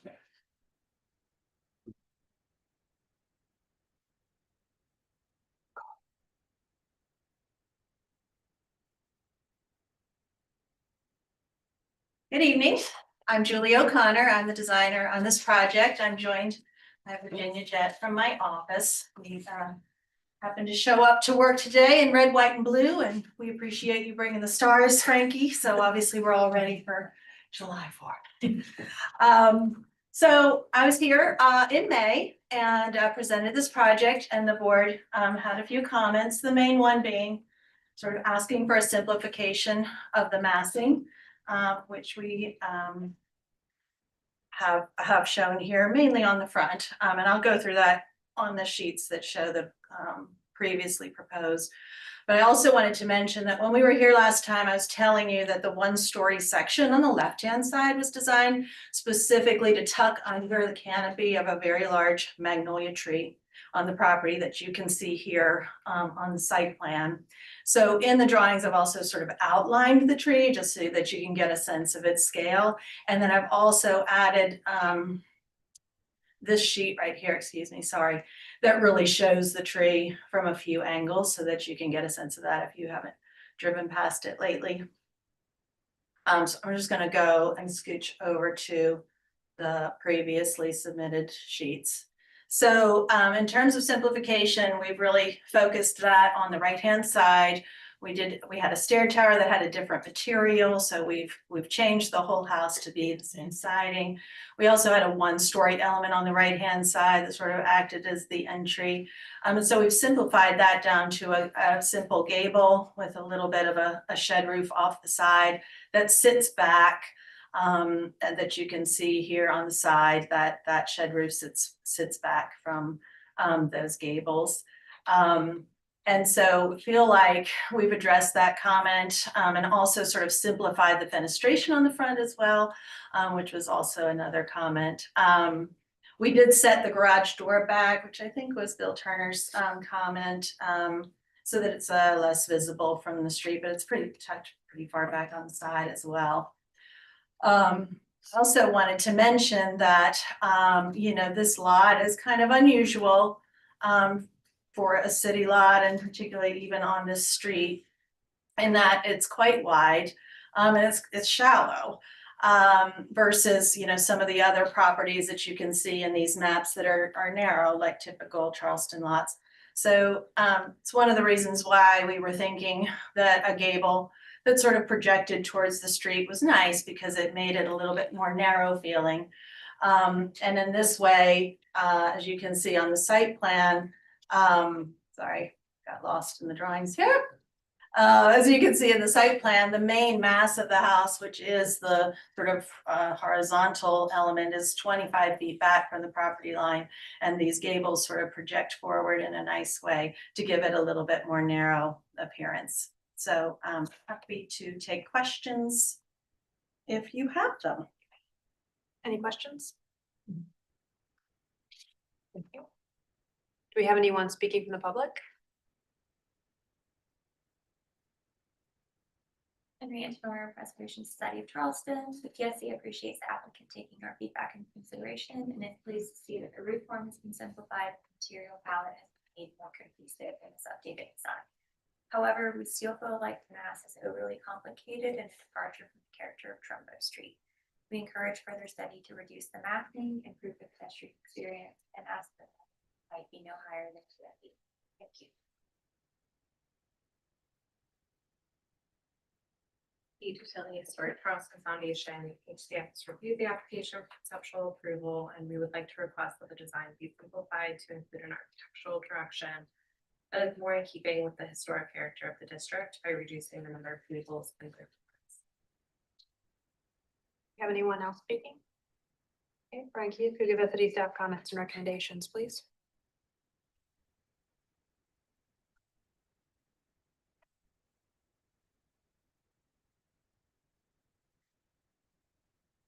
Okay, Deb just had some observations per previous board conditions. The front massing has been simplified. Garage door has been set back and the material palette has been made somewhat more consistent. Staff didn't have any additional comments to add, so we were recommending conceptual approval with board conditions and preliminary final by staff. Thank you, Frankie. Julie, did you want to respond or clarify anything? Yeah, and thank you. I just did want to mention again that one of the reasons why the massing is the way it is to try and reduce the size. I think it relates well to the larger houses on the street. We do have sort of a 1.5-story massing to help reduce the overall height. So those are the elements that we included in the design. Thank you. All right, public comment. The applicant presentation is now closed. We'll move into board discussion and a vote. I'll just run down my notes right quick. Roof form has certainly been simplified. I think it's still quite complex, and particularly as it relates to the design and scale and variety of the dormers. The siding unification is an improvement on that aspect of the design. No question about that. I still find the mass very large for the street. I would say height, scale and mass, but height really is, as other houses on Trumbo elevate their, which I'm sure they will because of the flood zone, they're going to be more in line with the ridge line of this house, even though it is quite tall. I'll concede that 15 Trumbo, which I think is right next door, is a larger house compared to almost every other house on the street. And when it elevates, it's probably going to be pretty close to the height of this house, but its mass is cut down, and its tallest mass is much smaller. And when you look at the profile of that house, and so I think it will read not as massive as this house. I still find this house to be the mass scale of the house to be large for the street, and some of the design complexity I think is not in keeping with the character of the architecture on the street. So I'm still struggling with it. Yeah, I think a lot of positive things have happened here, but mine is not so much the height, given what we're seeing with that. We've had 2 houses on Trumbo elevated, one's in the process of being elevated, I think. But mine is more or less the complexity of the form. There are too many different volumes, and most of the other houses on the street are much simpler forms. So I think the materials are good. The height doesn't bother me so much. but it's the complexity of the form, which I still kind of have some problems with.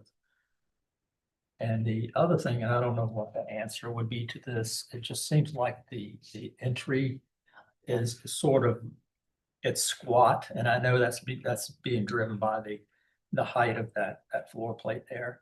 But I don't know if there's some way to visually trick the eye, with, where the different materials hit to where maybe that doorway wouldn't look so squat and have a little bit more presence. So it looks like basically simplify and then the comment about the front door. Yeah, the entry Restudying. needs to be a real entry in the street. I'm in agreement. Mhm. You wanna make, I will make a motion for a deferral.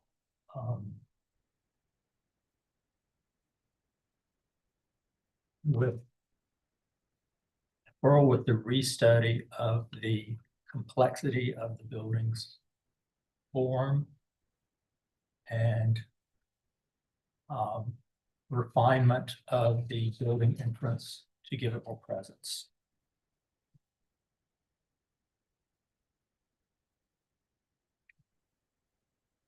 That covered.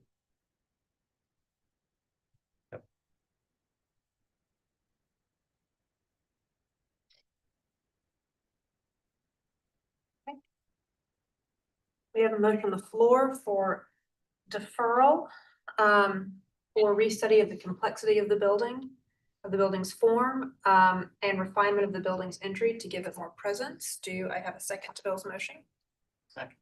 Thank you, Becky. The motion to a vote, Fillmore, Yay in favor. Bill, Yeah, in favor. Becky, yeah, in favor. chair vote to the majority, and the motion passes unanimously. Thank you. Agenda item 8, 337 King Street. Frankie, if you'll give us an introduction and overview of the project, please. Yes, ma'am. 337 King Street is in Council District 8. It is unrated, circa 1850 in the Old Historic District. They are requesting storefront operations. This is the building's location on King Street. And I will turn it over to the applicant.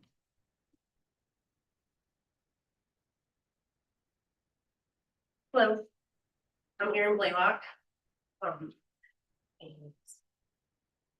so we are proposing to revise our storefront. This is existing today. It's the Bully's storefront. It's a restaurant right now, and we want to do a storefront that will allow each entry to have its own identity. Want to remove the awnings and kind of open this up more to the storefront and show more of the glass, get more visibility into the space. This is a historical photo from 1977, so you can kind of see that the storefront as it is today has been modified since that time. That was kind of the only picture that we could find historically.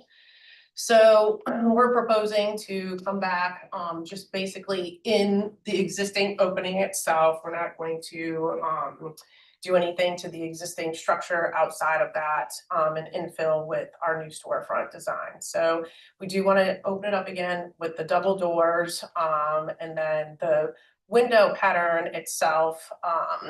They're pretty similar, but just different enough to give it, again, its own identity.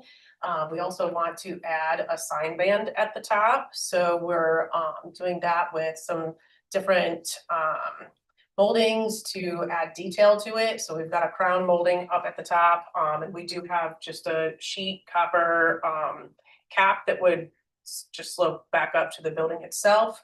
And then we have another molding band at the bottom of it, and then at the windows itself, we've got some panel molding, and then in the center, the panel would be raised out. We're proposing all wood windows and trim, which is what's kind of existing right now as well. And then again, the color palette itself, brightening brightening it up a little bit. And also kind of corresponding with the existing white trim that's already on the building right now, and then coming back with kind of a gray accent color to coordinate with the exterior. And I do have some paint colors if you want to see those, the samples here. I also have a section, wall section if you want to see the profiles of the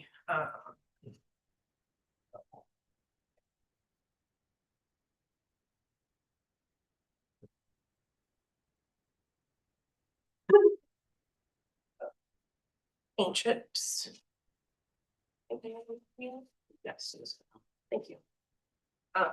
You can see the profiles of the trim there. The signage that we're showing right now is just basically a placeholder. So we'll come back for that. I think that's it. Any questions for the applicant?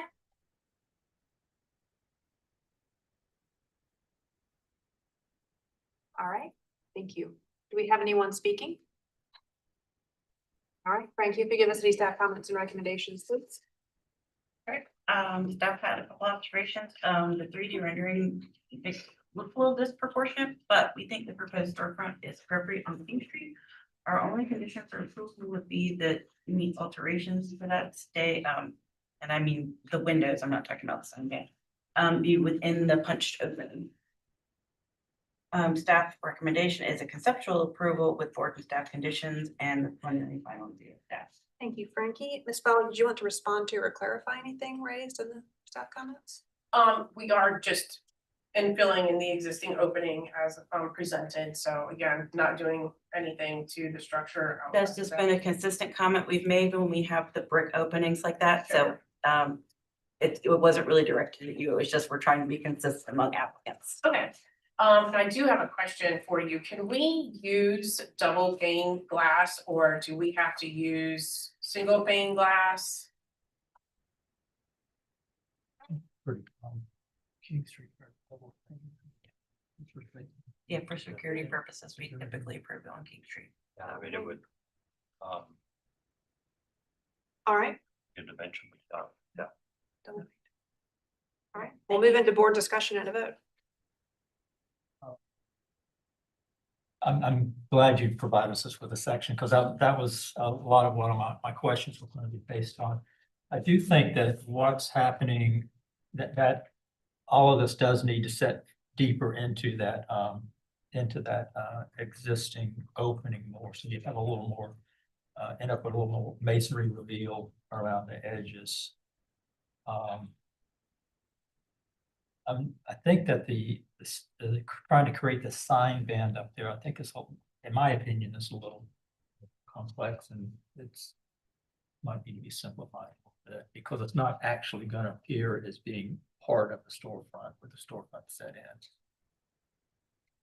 in. And then my other comment is that the divisions of the light cuts in the storefront, they need to be a simulated crew divided light and not just applied between the glass. Typically, no, the storefronts kind of match. Yeah, I mean, I would prefer that they match. You pick one or the other. Yeah. Usually the detailing is pretty simple. Yeah, it's light patterns. Yeah. I mean, I don't have major heartburn, but just my personal preference. Just keep it consistent.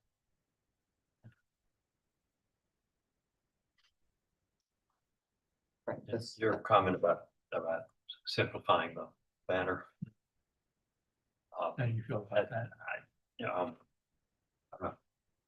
If you do pull the storefront back, which I think normally would be set back a little bit, then it might read a little separately. You do see this, I mean, this is not uncommon. Right. That kind of a banner, and it is, so I don't. And they, the building's got nice hoods, kind of ornament, fancy hoods on the windows above, so it, I don't. have a lot of problem with the way it's drawn. Okay. As long as it returns, it's got Right. the cornice cap has got to return. Yeah, I think you almost need to figure out if it's gonna. When I look at it on the drawings, it's like it almost wants to be part of that storefront. Yeah, I know, I'm trying to figure out how you. How do you make that transition? Do you carry that trim down and in? Or to sort of give it some unity or? Yeah. Probably. Right, once you recess the The storefront, storefront, that's, you're changing the way the whole Right. assembly is relating to one Yeah, another. that's my. so that's the, Not sure. that's a problem. I think that if you do set it in, then you've probably got to Mhm. rethink that banner a little bit.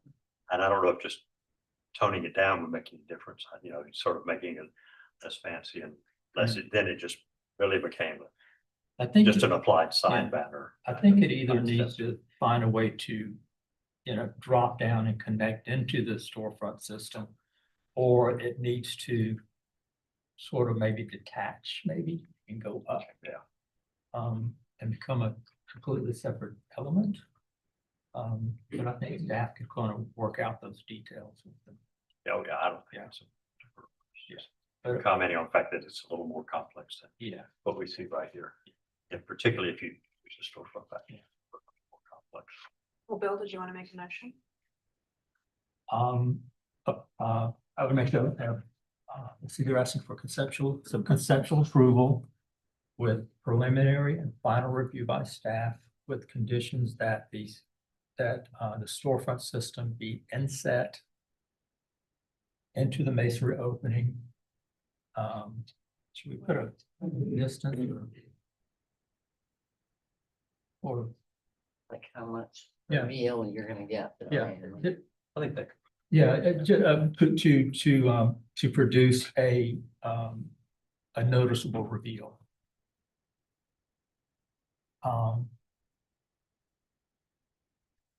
Okay. I think that's good, and we'll leave it up to staff to figure out the sign band. So conceptual approval with a board condition that the storefront system be inset into the masonry opening to produce a noticeable reveal. Preliminary and final review by staff. Do I have a second to Bill's motion? I'll second. Thank you, Fillmore. The motion to vote, Becky, And Bill, Yeah, in favor. Fillmore, Yeah, in favor. chair votes the majority and the motion passes unanimously. Thank you all. Can I ask one piece of clarification real quick? On the masonry return, do you want that stucco continued back in matching existing color? Same finish and all? Yeah, We have no, right now, the storefront's in plane with the exterior of the wall, so I don't know what that's going to be when we turn. yeah, so the stucco would need to return. Okay. I'll make sure. All right, agenda item 9, 145 Calhoun Street. Frankie, if you give us an introduction overview of the project, please. 145 Calhoun Street is in Council District 8, it is unrated, circulating 80 in the Zone Historic District, is requesting an appeal of staff decision for illuminated facade sign. This is property location on Calhoun and turning it over to the applicant. Hi, everyone. Thank you for your time. What we're proposing is an illuminated cabinet sign. It's constructed out of aluminum and it has push through acrylic. That acrylic will then be covered in a translucent gold type vinyl. So that is kind of a gold glow when it does illuminate through the acrylic. Chances are you've seen signs like this before. We chose that area on the wall specifically just to put it on. I'm so sorry. I should show you a picture of it. Just to be above the ritual right angle sign that is currently existing. That's kind of the reason why it's up so high, and just to be above the sight line of the other right angle signs that are kind of in that same area. We don't handle electrical, but I've worked with the owner to make sure that the conduit runs to the left of the sign to where their electrician is going to leave a circuit for us to connect into. Yep, that's basically it. Any questions for the applicant? The only illumination are the letters. Yes, sir. The black area that you see associated with the sign will not be illuminated whatsoever. Nothing around the edge. No, sir, no And handle. the blade sign, the right angle sign next to it, is it on the other, on the other business there, is it illuminated? No, none of the right angle signs. No, sir. We did approve the, I think it was the original sign recently, but Yeah. that's different, yeah. That's the building hosts Ritual, which I'm sure you're familiar with. This is the second floor tenant, same hours, bar, restaurant kind of thing. But it's a different business. It is a Yeah. different entity. And they share that common entrance. They do, yes, Okay. sir. I have a shot of it. Yes, sir. So this area right here, you can actually kind of make out the Ritual letters right there. So And I assume by the name of the business, it's a nighttime business. it is, yes. Any other questions? Do we have anyone speaking? Ethan Tilly, the Charleston Foundation, CF is not in support and would respectfully request that staff decision be upheld. Anyone else? All right. Frankie, if you give us the staff comment and recommendations, please. Staff just had some observations. That staff cannot approve eliminated signage and that, I just have the date that the permit was denied by staff. Gotcha. Okay. Do you want to respond to or clarify anything raised in the public comment or the staff comments? Thank you. All right, public comment to the applicant's presentation is now closed. We'll move into board discussion and a vote. I don't have any issue with the illumination. It's a nighttime business. Since it's a nighttime business, we usually make that exception. My objections are to where it's placed primarily. It's floating up high on the building like that. I think it needs to come down to more of a, relate to the actual entrance there. So it's less than, The street level. yeah, more to the street level. I think it's at 4 feet is kind of wide. That's a big sign. Yeah. So I think it needs to come down in size to probably no more than 30 inches wide. But I think the design of it is nice. I'm okay with the illumination. It's just the size and placement for me.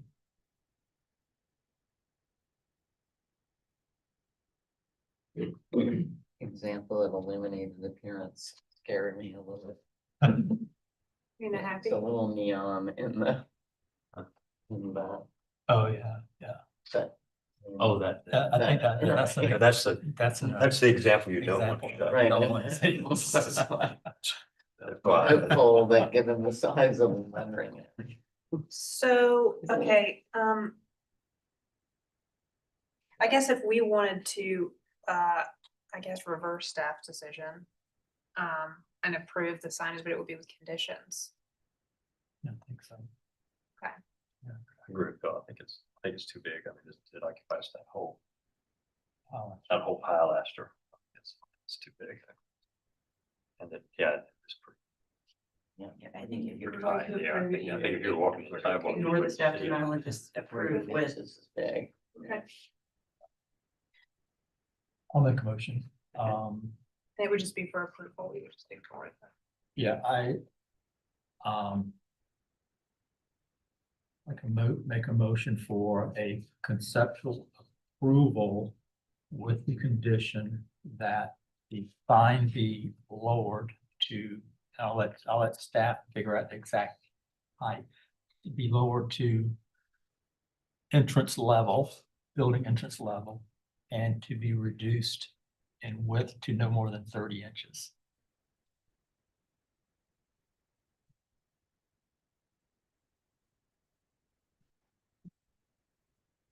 It just, frankly, I just don't think it should be any higher than that blade sign next to it. It can certainly be lower. All right, we have a motion on the floor for conceptual approval with 2 board conditions. One of the side be lowered to the building entrance level. And 2, that it be reduced in width to no more than 30 inches. Do I have a second? A second. Becky, I'll put the motion to a vote. Fillmore? In favor. Bill? Yeah, in favor. Becky? Yeah, in favor. Chair votes majority and the motion passed unanimously. Thank you. I presume that was a conceptual was final by staff, so we can. It Yes. was. Set it in the permit. That was what I thought you said. It's what he said. That's what I meant to say. Agenda item 10, 190 Wentworth Street. Frankie, if you'll give us an introduction, overview of the project, please. Okay, 190 Wentworth Street is requesting, is in Boston Village, Council District 8. It is a category 4, circa 1858 in the Old Historic District. They are requesting a final approval for rear addition and shed alterations. This was previously approved by the BAR in 2017, and they're requesting an alteration to that approval. And I'm jumping ahead a little, and staff is saying that it would need to be sort of we need to reapprove the previous approval because it's expired as part of this, and they're asking to change that. Or to make an alteration to it. This is the property's location on Wentworth Street. And I'm gonna turn it over to the applicant now. Hi, everybody. I'm Luke Jarrett from Synchronicity. Yeah, we're asking for approval here for a couple of exterior modifications to this building. As Frankie mentioned, we had previously received approvals, gone to final review by staff, and when the owner was doing the construction project, they elected not to do some portions of that. So we're back here today to try and get the approval reinstated and tell you a little bit about the alterations. It's a pretty straightforward little project. So sheets that we have that have our other sheets in set, this is the old FRBS approvals. So this is what we were doing before. We were revising the back porch here. This has been constructed. Luckily, we were able to talk about using the screen, so that's not going to be proposed going forward. We have an HVAC enclosure up here that we're going to ask to change the orientation of. Sorry, back up to that one. So this is what we'd like to do. Again, this is already built, no screens. We need to rotate this 90 degrees because we did not have enough room to for the condensers that we needed to relocate. So we've got, at least if I can show you this image here. Yeah, there we go. So this is what was approved from the back before. Was, there's the cup, there's the surround. But we ended up with a bunch of crap on the back of the building, sorry, that we really wanted to kind of move out of there and clean up this whole area. So so we need a little bit more room up on the top. So we're asking to have a slightly larger HVAC screening detail. Sorry, just to move, let me just jump back into the plans just to make sure I'm clear with. All right, good. So this is our proposed submittal here. This is what they were approved for previously, is just to kind of change the way that the buildings interacted. This is really sort of hodgepodge, and it's not great for drainage. A little bit of a problem construction there, but we're asking to just extend this wall in plane back, put a little jog in it here, as you see there, and just kind of simplify this facade. So that is the previously approved request that we're coming back with. So you'll see it really simplifies the way that the roof kind of works in here. Get it. Great. And then the last little bit is there's two other places that we're asking to change. There's a window in the back of this building here. We'd like to extend the opening down and do a full light door in there with a little metal Juliet balcony. And then we also have a shed in the backyard of this building here. Again, these two are visible from the right of way, but just kind of wanted to show you that we did want to make a couple of small modifications to the shed, so that's in here as well. I'll wrap up and sit down and take any questions. Thank you very much. Any questions for the applicant? All right, do we have anyone speaking? Joel? Me? Oh, I thought you were joking. No, I'm a neighbor. And so I'm just Joel Adrian. I live at 188 Wentworth, and Daniel's an awesome neighbor, so I would recommend and request that you approve his modifications. I think they're all in line, and I sit on my little deck and enjoy bourbon and look inside his house almost every night. So. It's nice. Frankie, if you give us any staff comments and recommendations, please. Okay, staff just had some observations. This was previously approved by the board. They received conceptual approval, and then they did get a final review by staff. All the previous approvals have expired, and staff has no objection to the changes to the previous approval. So we are recommending that it receive a final approval. Mr. Jarrett, did you want to respond to or clarify anything? All right, public comment and the applicant's presentation is now closed. We'll move into board discussion and a vote. Do we have some consensus on a motion? Or did you have comments? Mel? I just one little minor thing, but it's very minor. It's on the little shed, it's, the way the transom window sort of engages the eave, a little crack. Yeah, go ahead.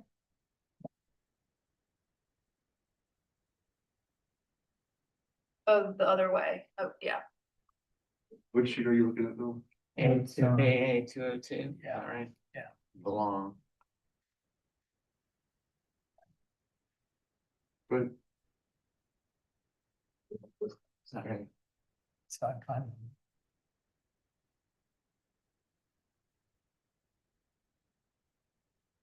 Yeah, it's AA 201. On the north elevation.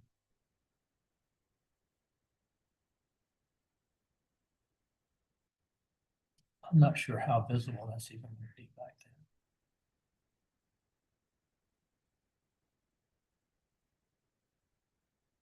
What was your comment?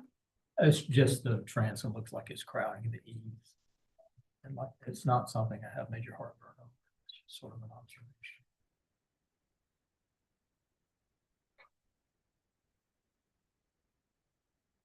Oh, that's on the previously approved submittal. Oh, it was different.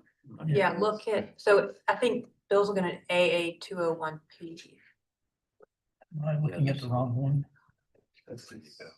So here's, That's it. Yeah, This that's is- it there. Yeah, there. yeah. It's AA 202. It feels like either the roof needs to go up a little or the door and transom needs to shrink in a Yeah. little. That's right. But the roof is existing, right, Luke? Correct. Yeah. So It's in horrible condition. Well, you wouldn't know that because you're always drinking bourbon. We got on it. Were you bedding it down or are you burping? No, they're not there, that tree. needs to shrink in a little. Yeah, maybe you should just shrink it or eliminate the transom. okay. Gonna make a motion. So this is, okay, so just clarifying, this is for final approval? Or do we need to do like? Cause there's things are We're- changing and we still want it to go to you, so technically, You can give a final approval and then we would still With board. confirm it in the permit. so final approval with board conditions? Yes. Not that I'm making your motion for you, Bill. No, but there's no spec on that door and stuff like that. But how do you guys feel about that? I mean, it's not a huge issue with me, but, The I transom? think it shouldn't come down. I mean, okay. I think you're gonna see it up there. So Bill, you were making a motion for Yeah. final approval? Final approval with the condition that on the north elevation of the shed, the transom should disengage the eave.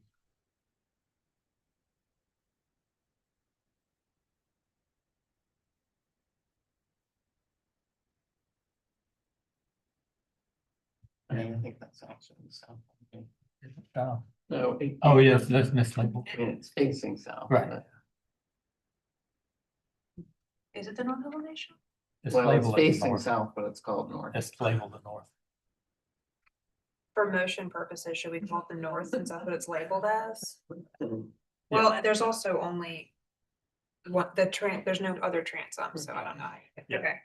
All right, we have a motion on the floor for final approval with a board condition that the transom on the north elevation, shown on the plans, should disengage the eave. North elevation of the shed should disengage the eave. Do I have a second to Bill's motion? A second. Thank you, Becky. I put the motion to vote. Fillmore, Yeah, in favor. Bill, Yeah, in favor. Becky, Yeah, in favor. the chair votes to the majority and the motion passes unanimously. Thank you very much. Thank you. Agenda item 11, 158 Spring Street has been withdrawn by the applicant. We're on agenda item 12, 784 Rutledge Avenue. Frankie, if you'll give us an introduction overview of the project, please. 784 Rutland is in North Central, which is Council District 4. It is unrated, circa 1925 in the historic corridor district. They're requesting conceptual approval for 2 new accessory dwelling units. This is property location on Rutledge. I turn it over to the applicant.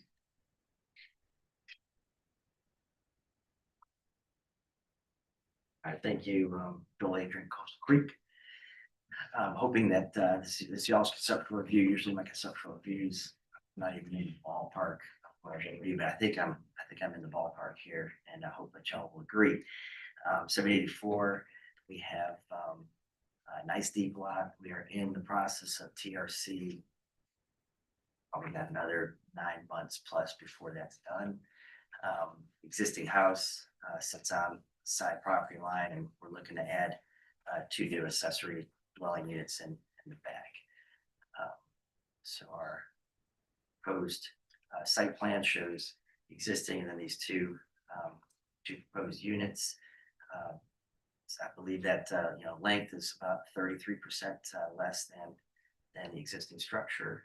We're looking at each unit being basically slab on grade, elevated slabs, sorry, not slab on grade, elevated slabs, and 2.5 stories in height. They're looking at about 2,200 square feet per unit. They're the same unit, just flipped.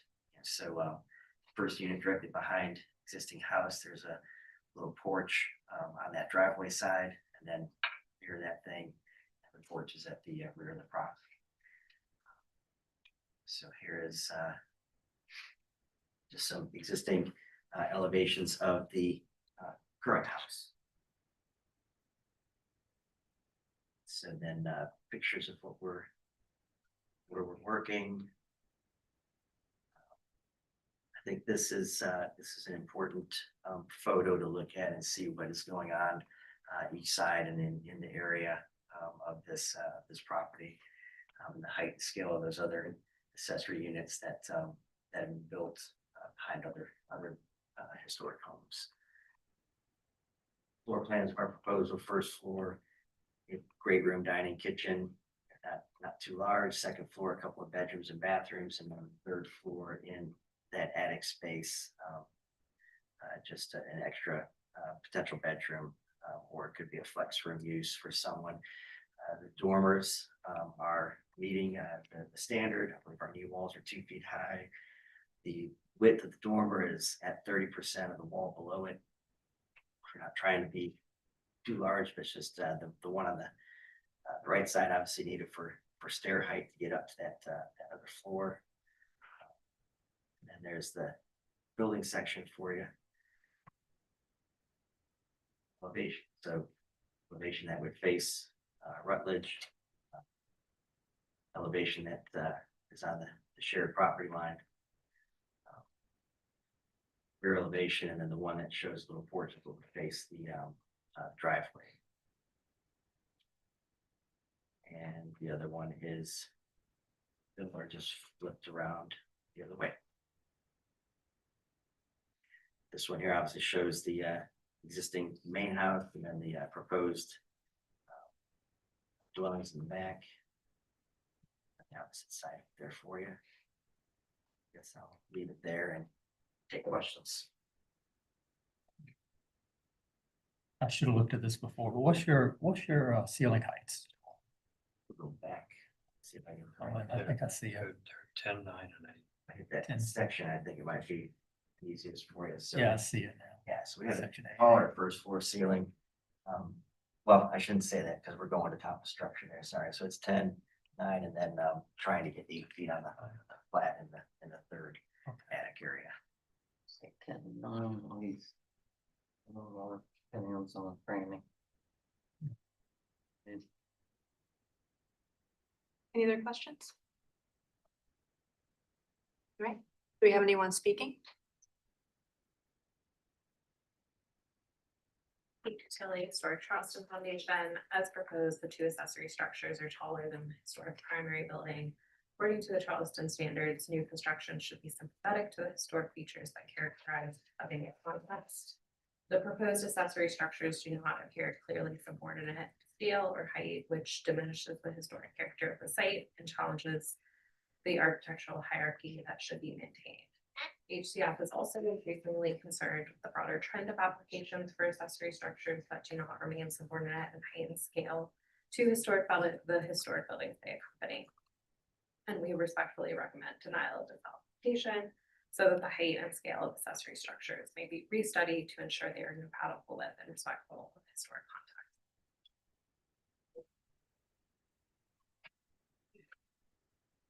Nora Preservation Society of Charleston. While the PSC is comfortable with the architectural direction of this proposal, the height, scale, and mass of secondary structures should be subordinate to the primary historic structures per the Old City High District Ordinance. This proposal does not meet these criteria and should be restudied so that the height of the rear buildings is below the eave line of the historic building and the footprint is smaller than and inboard of the historic footprint. We understand that there are examples of similar development on Rutledge Avenue, but ask that the board uphold the intent of the ordinance to ensure that new construction respects Charleston's traditional development. Thank you. All right, Frankie, if you give us city staff comments and recommendations, please. Staff had some observations. The proposed structures are wider and taller than the historic house. And due to a wider driveway than some of the adjacent lot, there is more visibility to the property. Similar projects in the surrounding area have been approved, some of them prior to BAR jurisdiction. And the BAR is guided by the Secretary of Interior standards for the treatment of historic properties. Principles,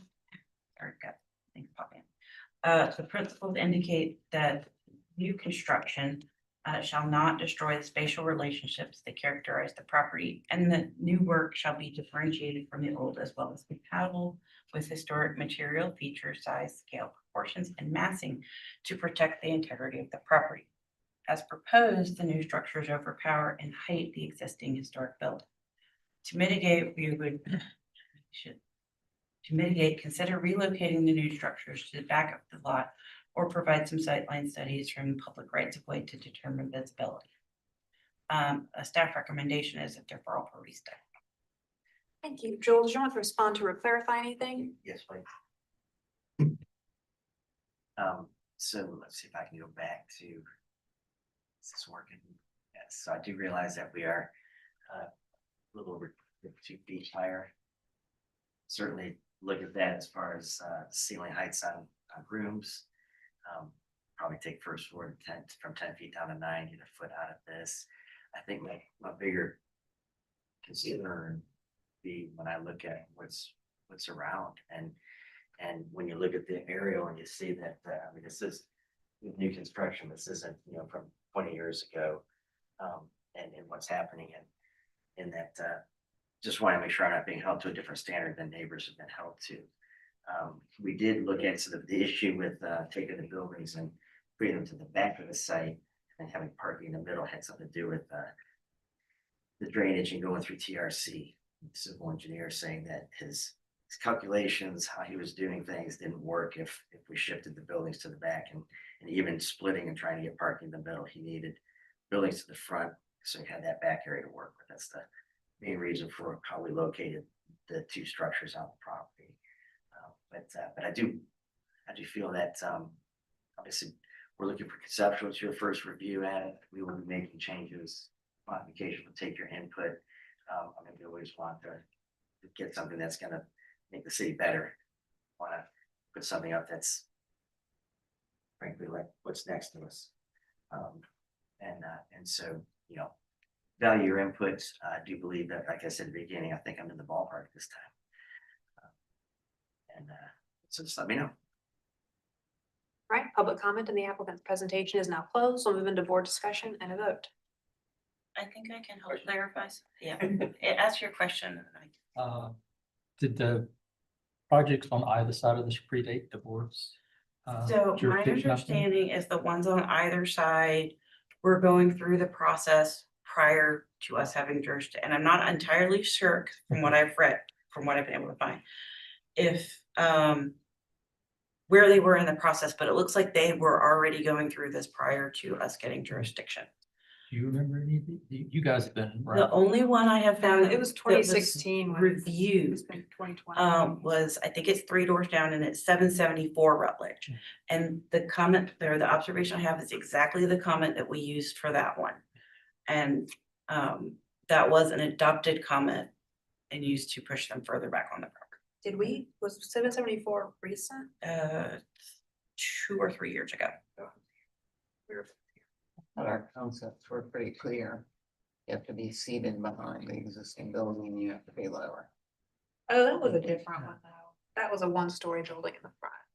And okay, yeah.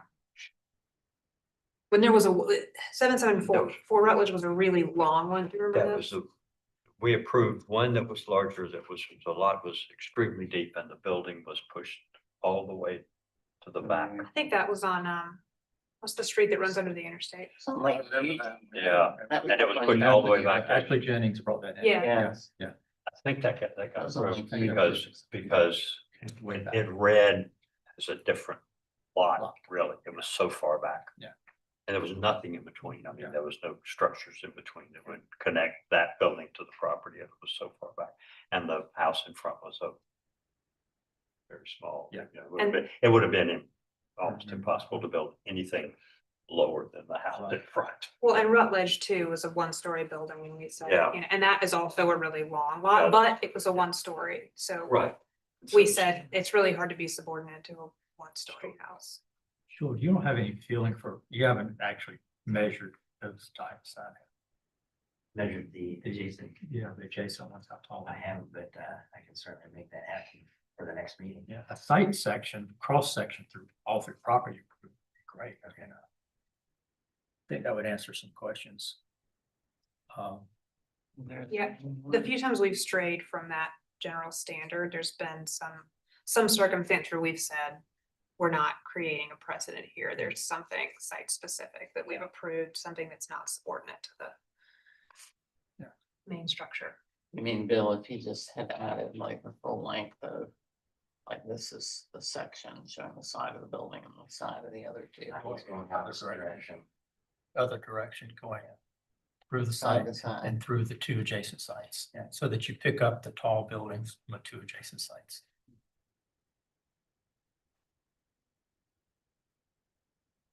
So are there any other comments on the design besides the general height? I've got a few. Yeah. Let's see. Just to give him some guidance. Yeah. Other than just. Let's see.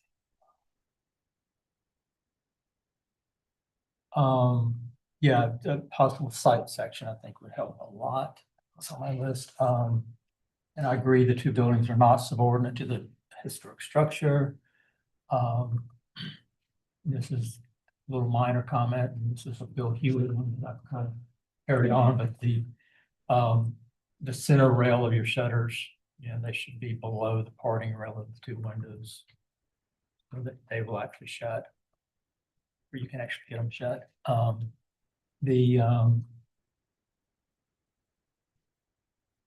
What I feel needs the most work on this is when you're looking at the corner of the building where the main front door is and the porch above.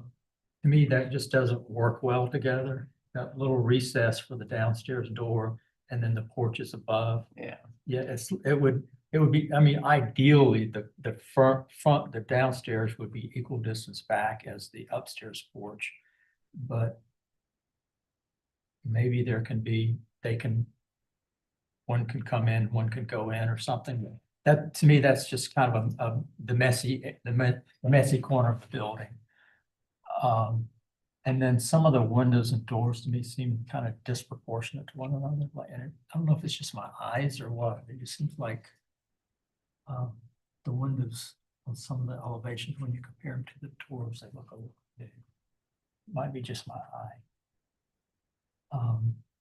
And then on the rear elevation, I'm not calling it a corner board, but maybe I think it would look better if you broke up that large expanse with a piece of a trim board that where the two roof sections come together. And just divide that with the trim board.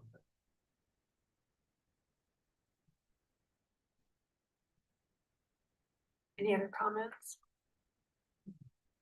I think part of the solution, maybe you just have to go up against the engineer, but I think it would be very helpful, just push them to the back. So do we have a consensus on a deferral? Yeah, because I'm not gonna Design. decide with, Yeah, well, that's what I mean, the general architectural direction is, at this point, conceptual is appropriate. I think the dormers should have a little more verticality, but that's a fine tune, Yeah. square dormers never look good on them. and I think we can structure the Oh, motion roof. as board And, comments. But that's, I think the general architectural direction is appropriate. I think everybody else has said, I think the height, scale and mass does not. They're too tall, they're too wide, and they're too close. They're too jammed up against the historic structure. They need to have some separation from the historic structure and hopefully a little separation from each other. If you're gonna crowd two buildings back there, they need to be small enough to have some space in between them, besides the width of a garbage can. What do you guys feel about that corner where the entrance is, the porch? oh, I agree with you. Yeah. It either at least Yeah. needs to line up with the column. Yeah. Yeah. Yeah, To have a, but if it could be all the way back, it would be better. yeah, it needs to, It's awkward. yeah, it needs to come back some. Yeah, I agree. Yeah, that's kind of.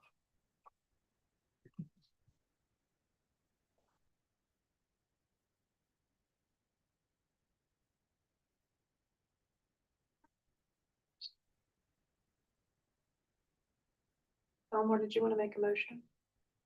I'm gonna make a motion for deferral. For restudy. Height. Scale and mass. Physical relationship to the historic structure of the ADUs. What's the site section? Okay, yeah, I mean, that's fine, and provide a side section. No problem.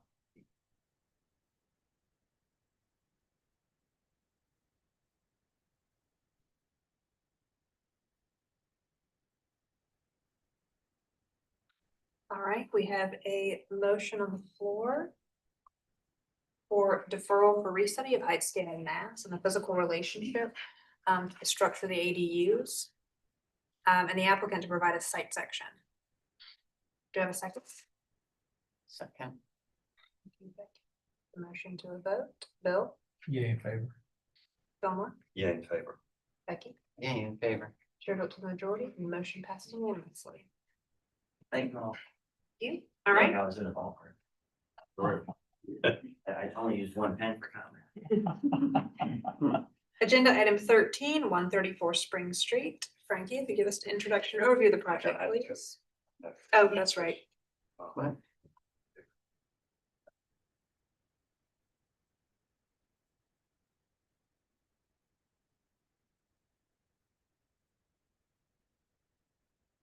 I think that the last one was effective. Yes.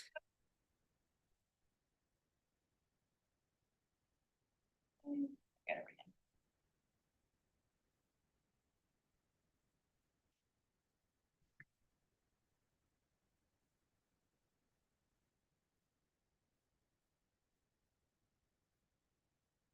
All right, 134 Spring Street is in Kennebrew Elliott Borough, which is Council District 6. It is category 4, circa 1880 in the Old City District. Requesting conceptual approval for rear addition and modification of existing piazza. This is the property's location on Spring Street. And I will turn it over to the applicant. Hello, good evening. My name is Ben Mack. I'm with Cozy Development. We'll be presenting 134 Spring Street. I think maybe there was an error, something with the modification of existing piazza, that'll remain the same. Oh. I think that wasn't y'all's fault. I think there was something in our type. It's for the rear addition, it's for the rear porch. So you're not modifying. Right, yeah, that will definitely stay the same. So light overview for you, so Charleston single, located at 134 Spring Street. So here's the front, give you a little rundown here. Here's the survey. What we're proposing is a small addition on the rear. setback from the sides. So this house, as we go through the Sanborn maps, it was built in 1872, which was really neat. And then they had a, as you go through the Sanborn maps, they had a previous dwelling in the rear left side of the lot. And then it seems like a kitchen, a single-story kitchen, which was on the rear, which had since been modified. I think it was between like 57 and 1985, as you can see here on the picture. They had modified and enclosed what appears to be, they enclosed the historic piazzas on the rear west elevation there on the left side. And it had a shed roof on that bump out. So what we're proposing is, as you look at that 1985 picture, or here's a closer close up. We on the left side there, we're proposing to go vertical to simplify the architecture, go vertical, tie it into the overhanging eave. Get rid of that modification, which seems like a little different architecture at the time, maybe appropriate for that time. But we feel we try to simplify it, go back to more closer to the original intent. And then on the rear elevation there, we will add just a simplified addition. That rear porch was definitely modified.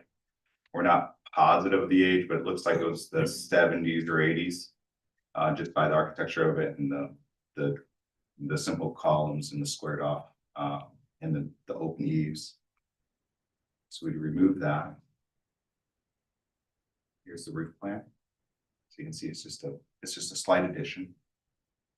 And then so what we proposed on the first floor is the addition where it's set back on both the east and the west elevation. And then on the rear porch, we just had a 5 foot, we extended the deck 5 feet for both the first and second floor. We were open to guidance recommendations on the roof of it, just the awning coming out or a simple shed roof, so whatever is most appropriate. We were open to recommendations and suggestions. So here's the simple. Here's the right elevation. We played around with it and we are definitely open to either direction, whatever the panel feels is the best architecture. We tried to set it in, try to do something different. We're not positive if that's the best architecture. It may be the column balusters need to be aligned with the first floor, keep it more traditional. And then from some prior other projects, I think it was 63 actually, we had submitted this prior to some other projects being submitted where we were told to, just differentiate the existing piazza balusters columns and to just get a little thinner profile on it.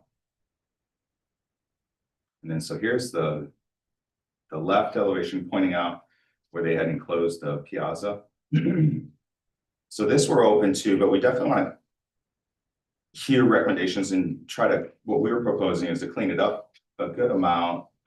So we don't have that odd shed roof coming out over a bump out. So we'll try to fix the fenestration. We thought, since we weren't quite sure, since they had enclosed it during the 70s, 80s, the windows may need to be different than the original principal structure, with the 6/6.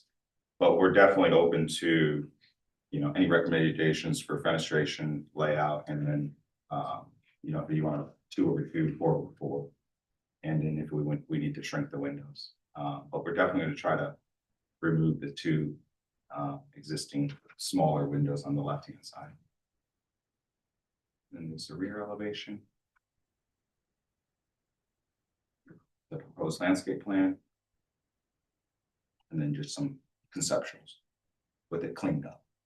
So you can see that west elevation with the cleaner, simpler architecture. Just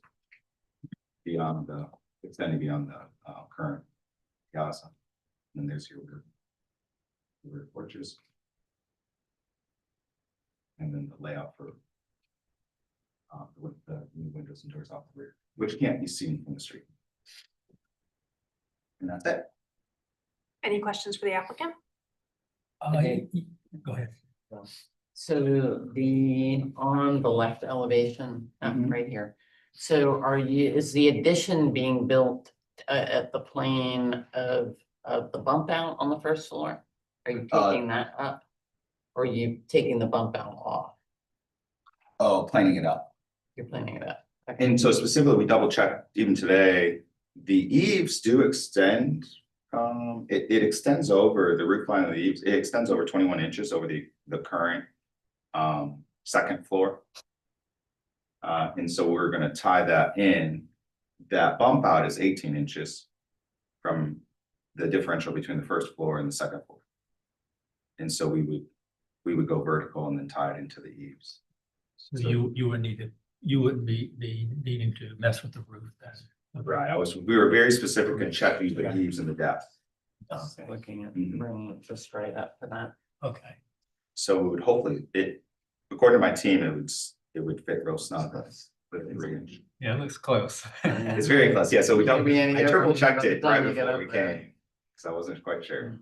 So on the flip side of that is you end up with a roof problem since it's a turned metal roof and having to figure out. Because you couldn't really patch it. It was a big enough issue that we triple checked before I presented. And so it was 21 and 18. And I told the team that the eaves, the metal roof, everything had to stay the same. If there were some kind of true on-site situation where it wouldn't tie together, then we would have to defer that part of the scope of the work. We'd have to not do that. Yeah, I think you need to get some exact measurements to make sure which direction. Yeah, we're going, we checked it, so it's 21 on the eave and then 18 on the differential, so for sure have a 3-inch extra overhang on the current existing eave, and it won't impact the historic material or anything. Any other questions? This is a small one, but on the front elevation, it's calling out a metal gauge on the piazza screen hood. You're not planning on re-roofing the piazza screen.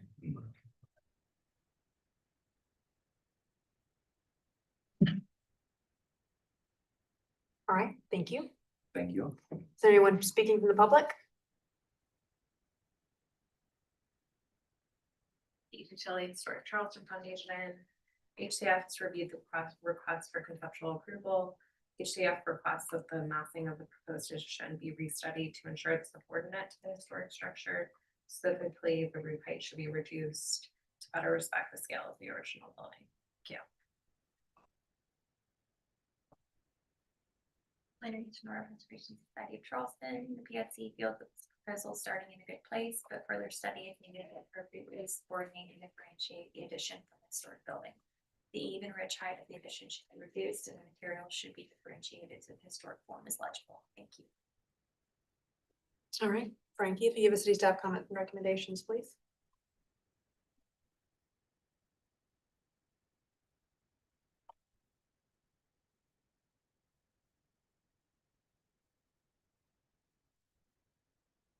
Yeah, lost a minute of notes. Staff observations of the proposed addition is not subordinate height, but it does step in on both sides. Staff had concerns about the transition in the roof line, and it may not, we were concerned it couldn't be constructed as proposed. Our conditions for approval were to reduce the height of the addition to make subordinate to historic house and to restudy that intersection of roof. So staff recommendation was deferral for restudy with board and staff condition. Thank you, Frankie. And I had a feeling Bill's gonna tell me I'm wrong about something. Did you want to respond to or clarify anything raised in the public comment or the city staff comments and recommendations? Yeah, so the subordination, we can easily reduce the differential between it. We'd like clarity if it's whether it's a foot, 2 feet, we're open to whatever. And then the shed roof, they didn't differentiate in the latest drawing, but we can definitely step that down between the existing eave. We can reduce that height quite a bit, and then modify door heights, window heights appropriately. All right, public comment and the applicant's presentation is now closed. We'll move into board discussion and a vote. One more question for Ben. On the, that would be the east side of the addition, that set, that, the way you've got that set in, that's because of the setback? Currently. Okay. All right. It would make life so much simpler, the design, if that were not having to be the case. So one item that has clearly come up is that in proportion. And so we are going to submit for a special approval right after this for to be 1 foot, so it's appropriate, so it's 1 foot set in from each side. It'll make that whole roof Balance. situation, everything come together. Because when we looked at it very, very closely, we couldn't balance it out, so we will set both sides in a foot. It's hopefully, we have to go through BCA. Yeah, because I know that, and this is this is on LB, and in LB, if it's commercial, there is no setback, but if in LB it's residential, I think it's a 3 foot setback, so. Yeah, that's that weird district. In the prior zoning administrator, he said that there's precedence always for a 1 foot setback. We just have to go through the protocol.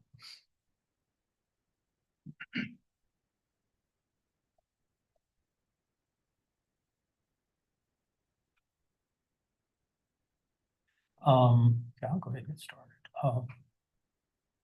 When I look at particularly the front photo of the house, and I look at the front elevation, it looks like the proportions are different. Like, I don't know if some measurements are wrong, but like in the elevations, it's drawn where like the shutters are having to overlap, but if you look at the photographs, it looks like it's clearly enough for side-by-side shutters. The door and the piazza on the drawing looks narrower than it does in the photograph. You see what I mean? Yeah, so Point it out. I think something, I'm not sure that the elevations are matching exactly what's out there on the ground, so you may just have whoever's doing your drawings double check those.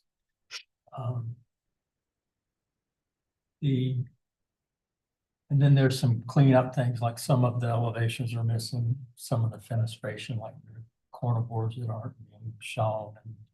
And I think on your new west elevation, it's showing the siding coming to the ground where it's actually masonry foundation. Some windows are missing windowsills, so it's like, somebody needs to go through the drawings more and kind of clean things up, make sure everything's agreed. I think the rear porches are sort of strange. I think the upstairs needs to match the downstairs. I think it's just I think it's kind of odd looking like that.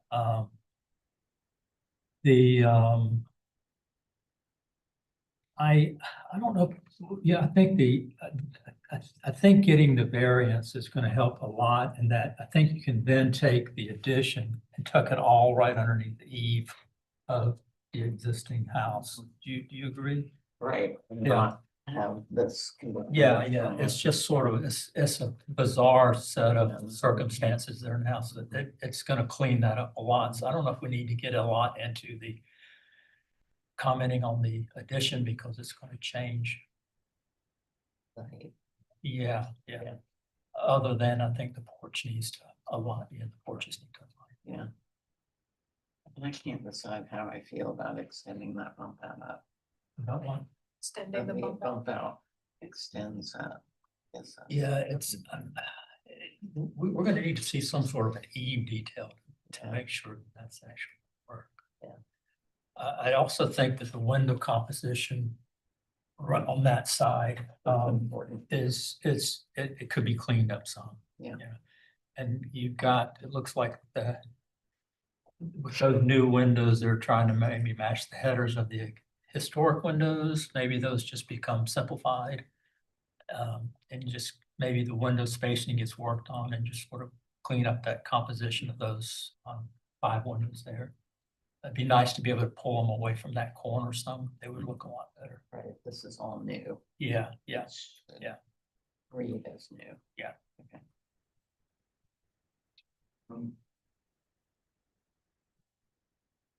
Anything else that you come up with?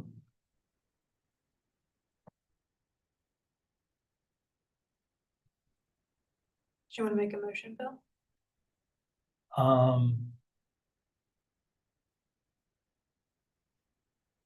Can we split this into I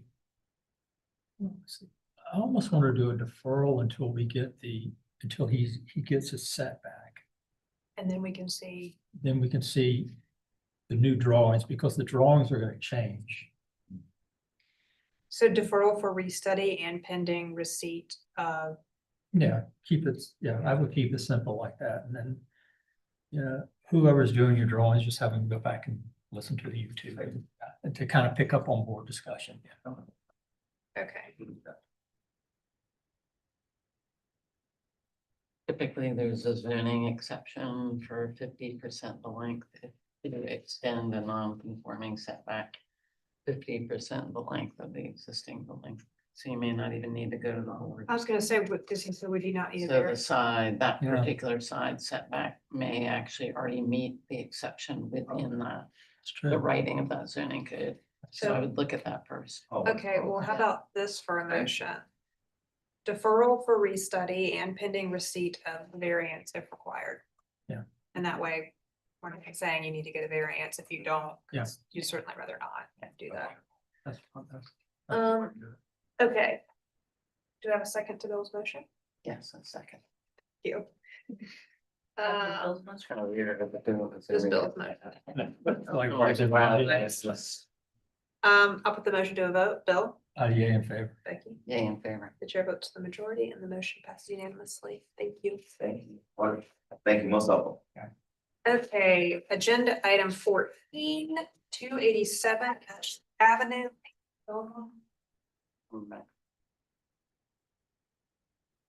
That's super weird, but it's just like. Yeah, it is weird. Seems small.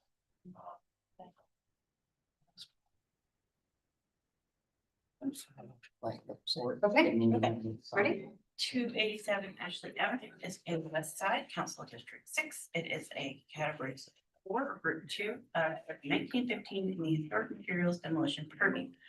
Requesting approval for partial demolition, including porch railing, rear steps, and opening around rear doors. This is the property's location on Ashley. And I will turn it over to the applicant.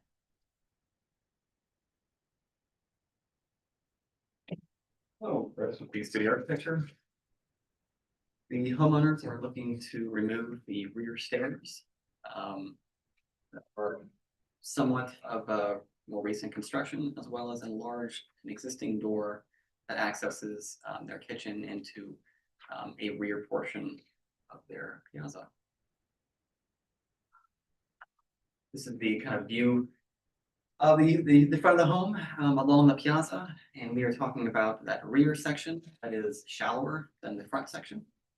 As we look at the picture with the recycling bin, essentially that portion of the porch is much kind of narrower than the full section, and the current location of the stairs doesn't allow them to actually use it. So the hope is to move the stairs somewhere to the middle so they can utilize at least the corner of that little piazza.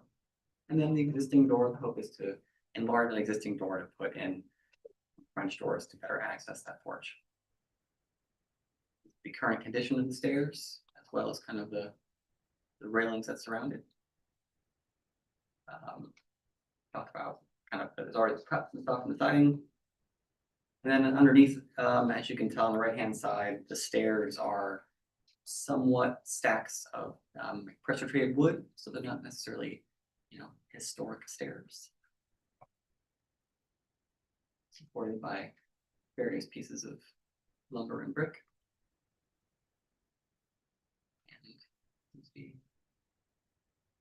Any questions for the applicant? Actually, I have a question. Oh, unless, I'm sorry, I assumed you were done because there were no more slides, but if you are not, I don't want to interrupt you. I know we've seen this a couple times before, so I just want to be clear. Are we now only looking at demo of this here, that section, and then these steps? And then of the railings that are in front of it, so they can. Oh, yeah, okay. So, but everything that's in this hatched Correct, yes. Okay. Not touching the structure of the porch, not touching the roof of the porch, just enlarging one door, essentially taking down the rotting steps. Okay. So repairs to the porch, if required, would be in kind. Yes. And so there's no demolition of the roof. Okay, thank you. Any other questions? It's having a hard time understanding how much. I was trying to, I pulled prior just because It's pretty. I remember well, we'll get into board discussion. Any other questions for the applicant? No. Do we have anyone speaking? Frankie, if you give us any staff comments and recommendations, please.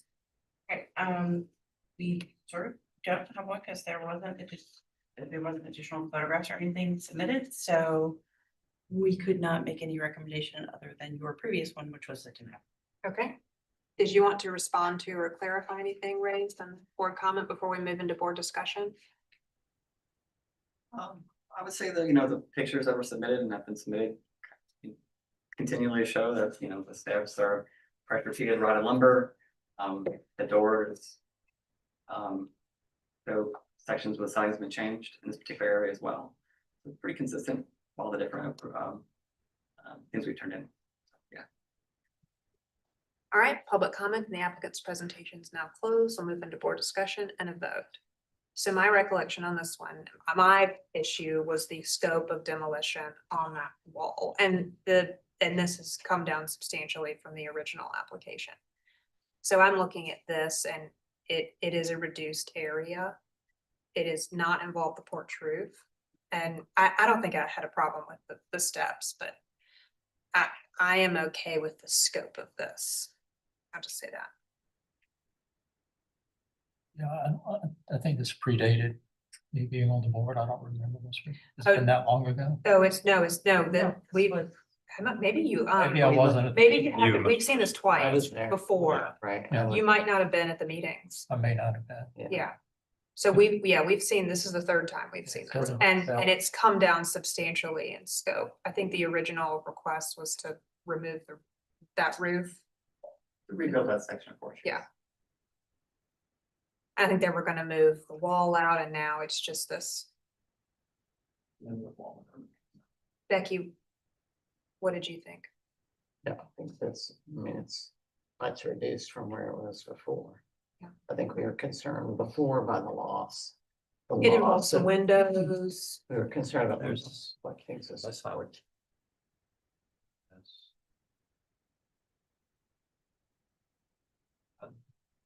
There's still a window coming out.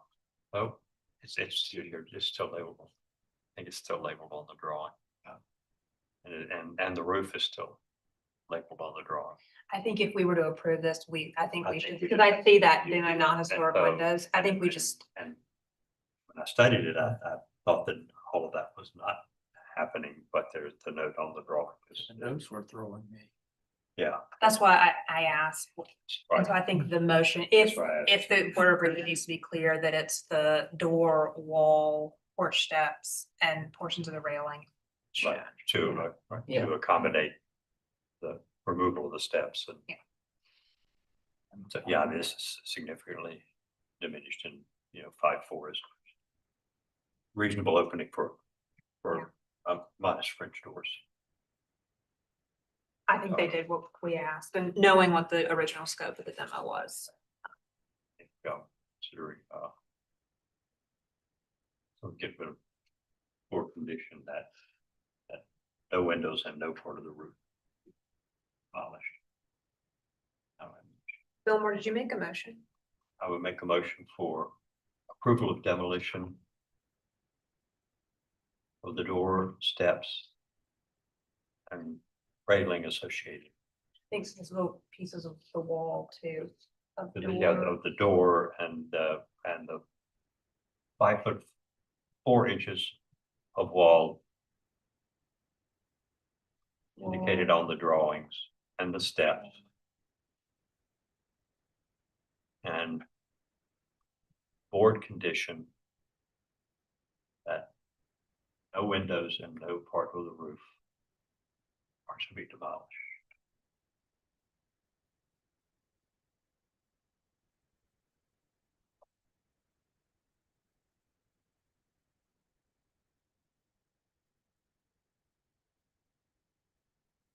Okay. All right, we have a motion on the floor for approval of demolition of the door, the 5'4" of wall, railing and steps as indicated on the drawings. With a board condition that no windows and no portion of the roof are to be demolished, and that's only to account for some notes. Do I have a second to Fillmore's motion? Second. Thank you, Bill. I'll put the motion to vote. Becky, Yay, in favor. Fillmore, In favor. Bill, Yeah, in favor. chair vote to the majority and the motion passes unanimously. Thank you. Do I have a motion to adjourn? Motion to adjourn. Do I have a second? All in favor, say aye. Aye. None opposed, the motion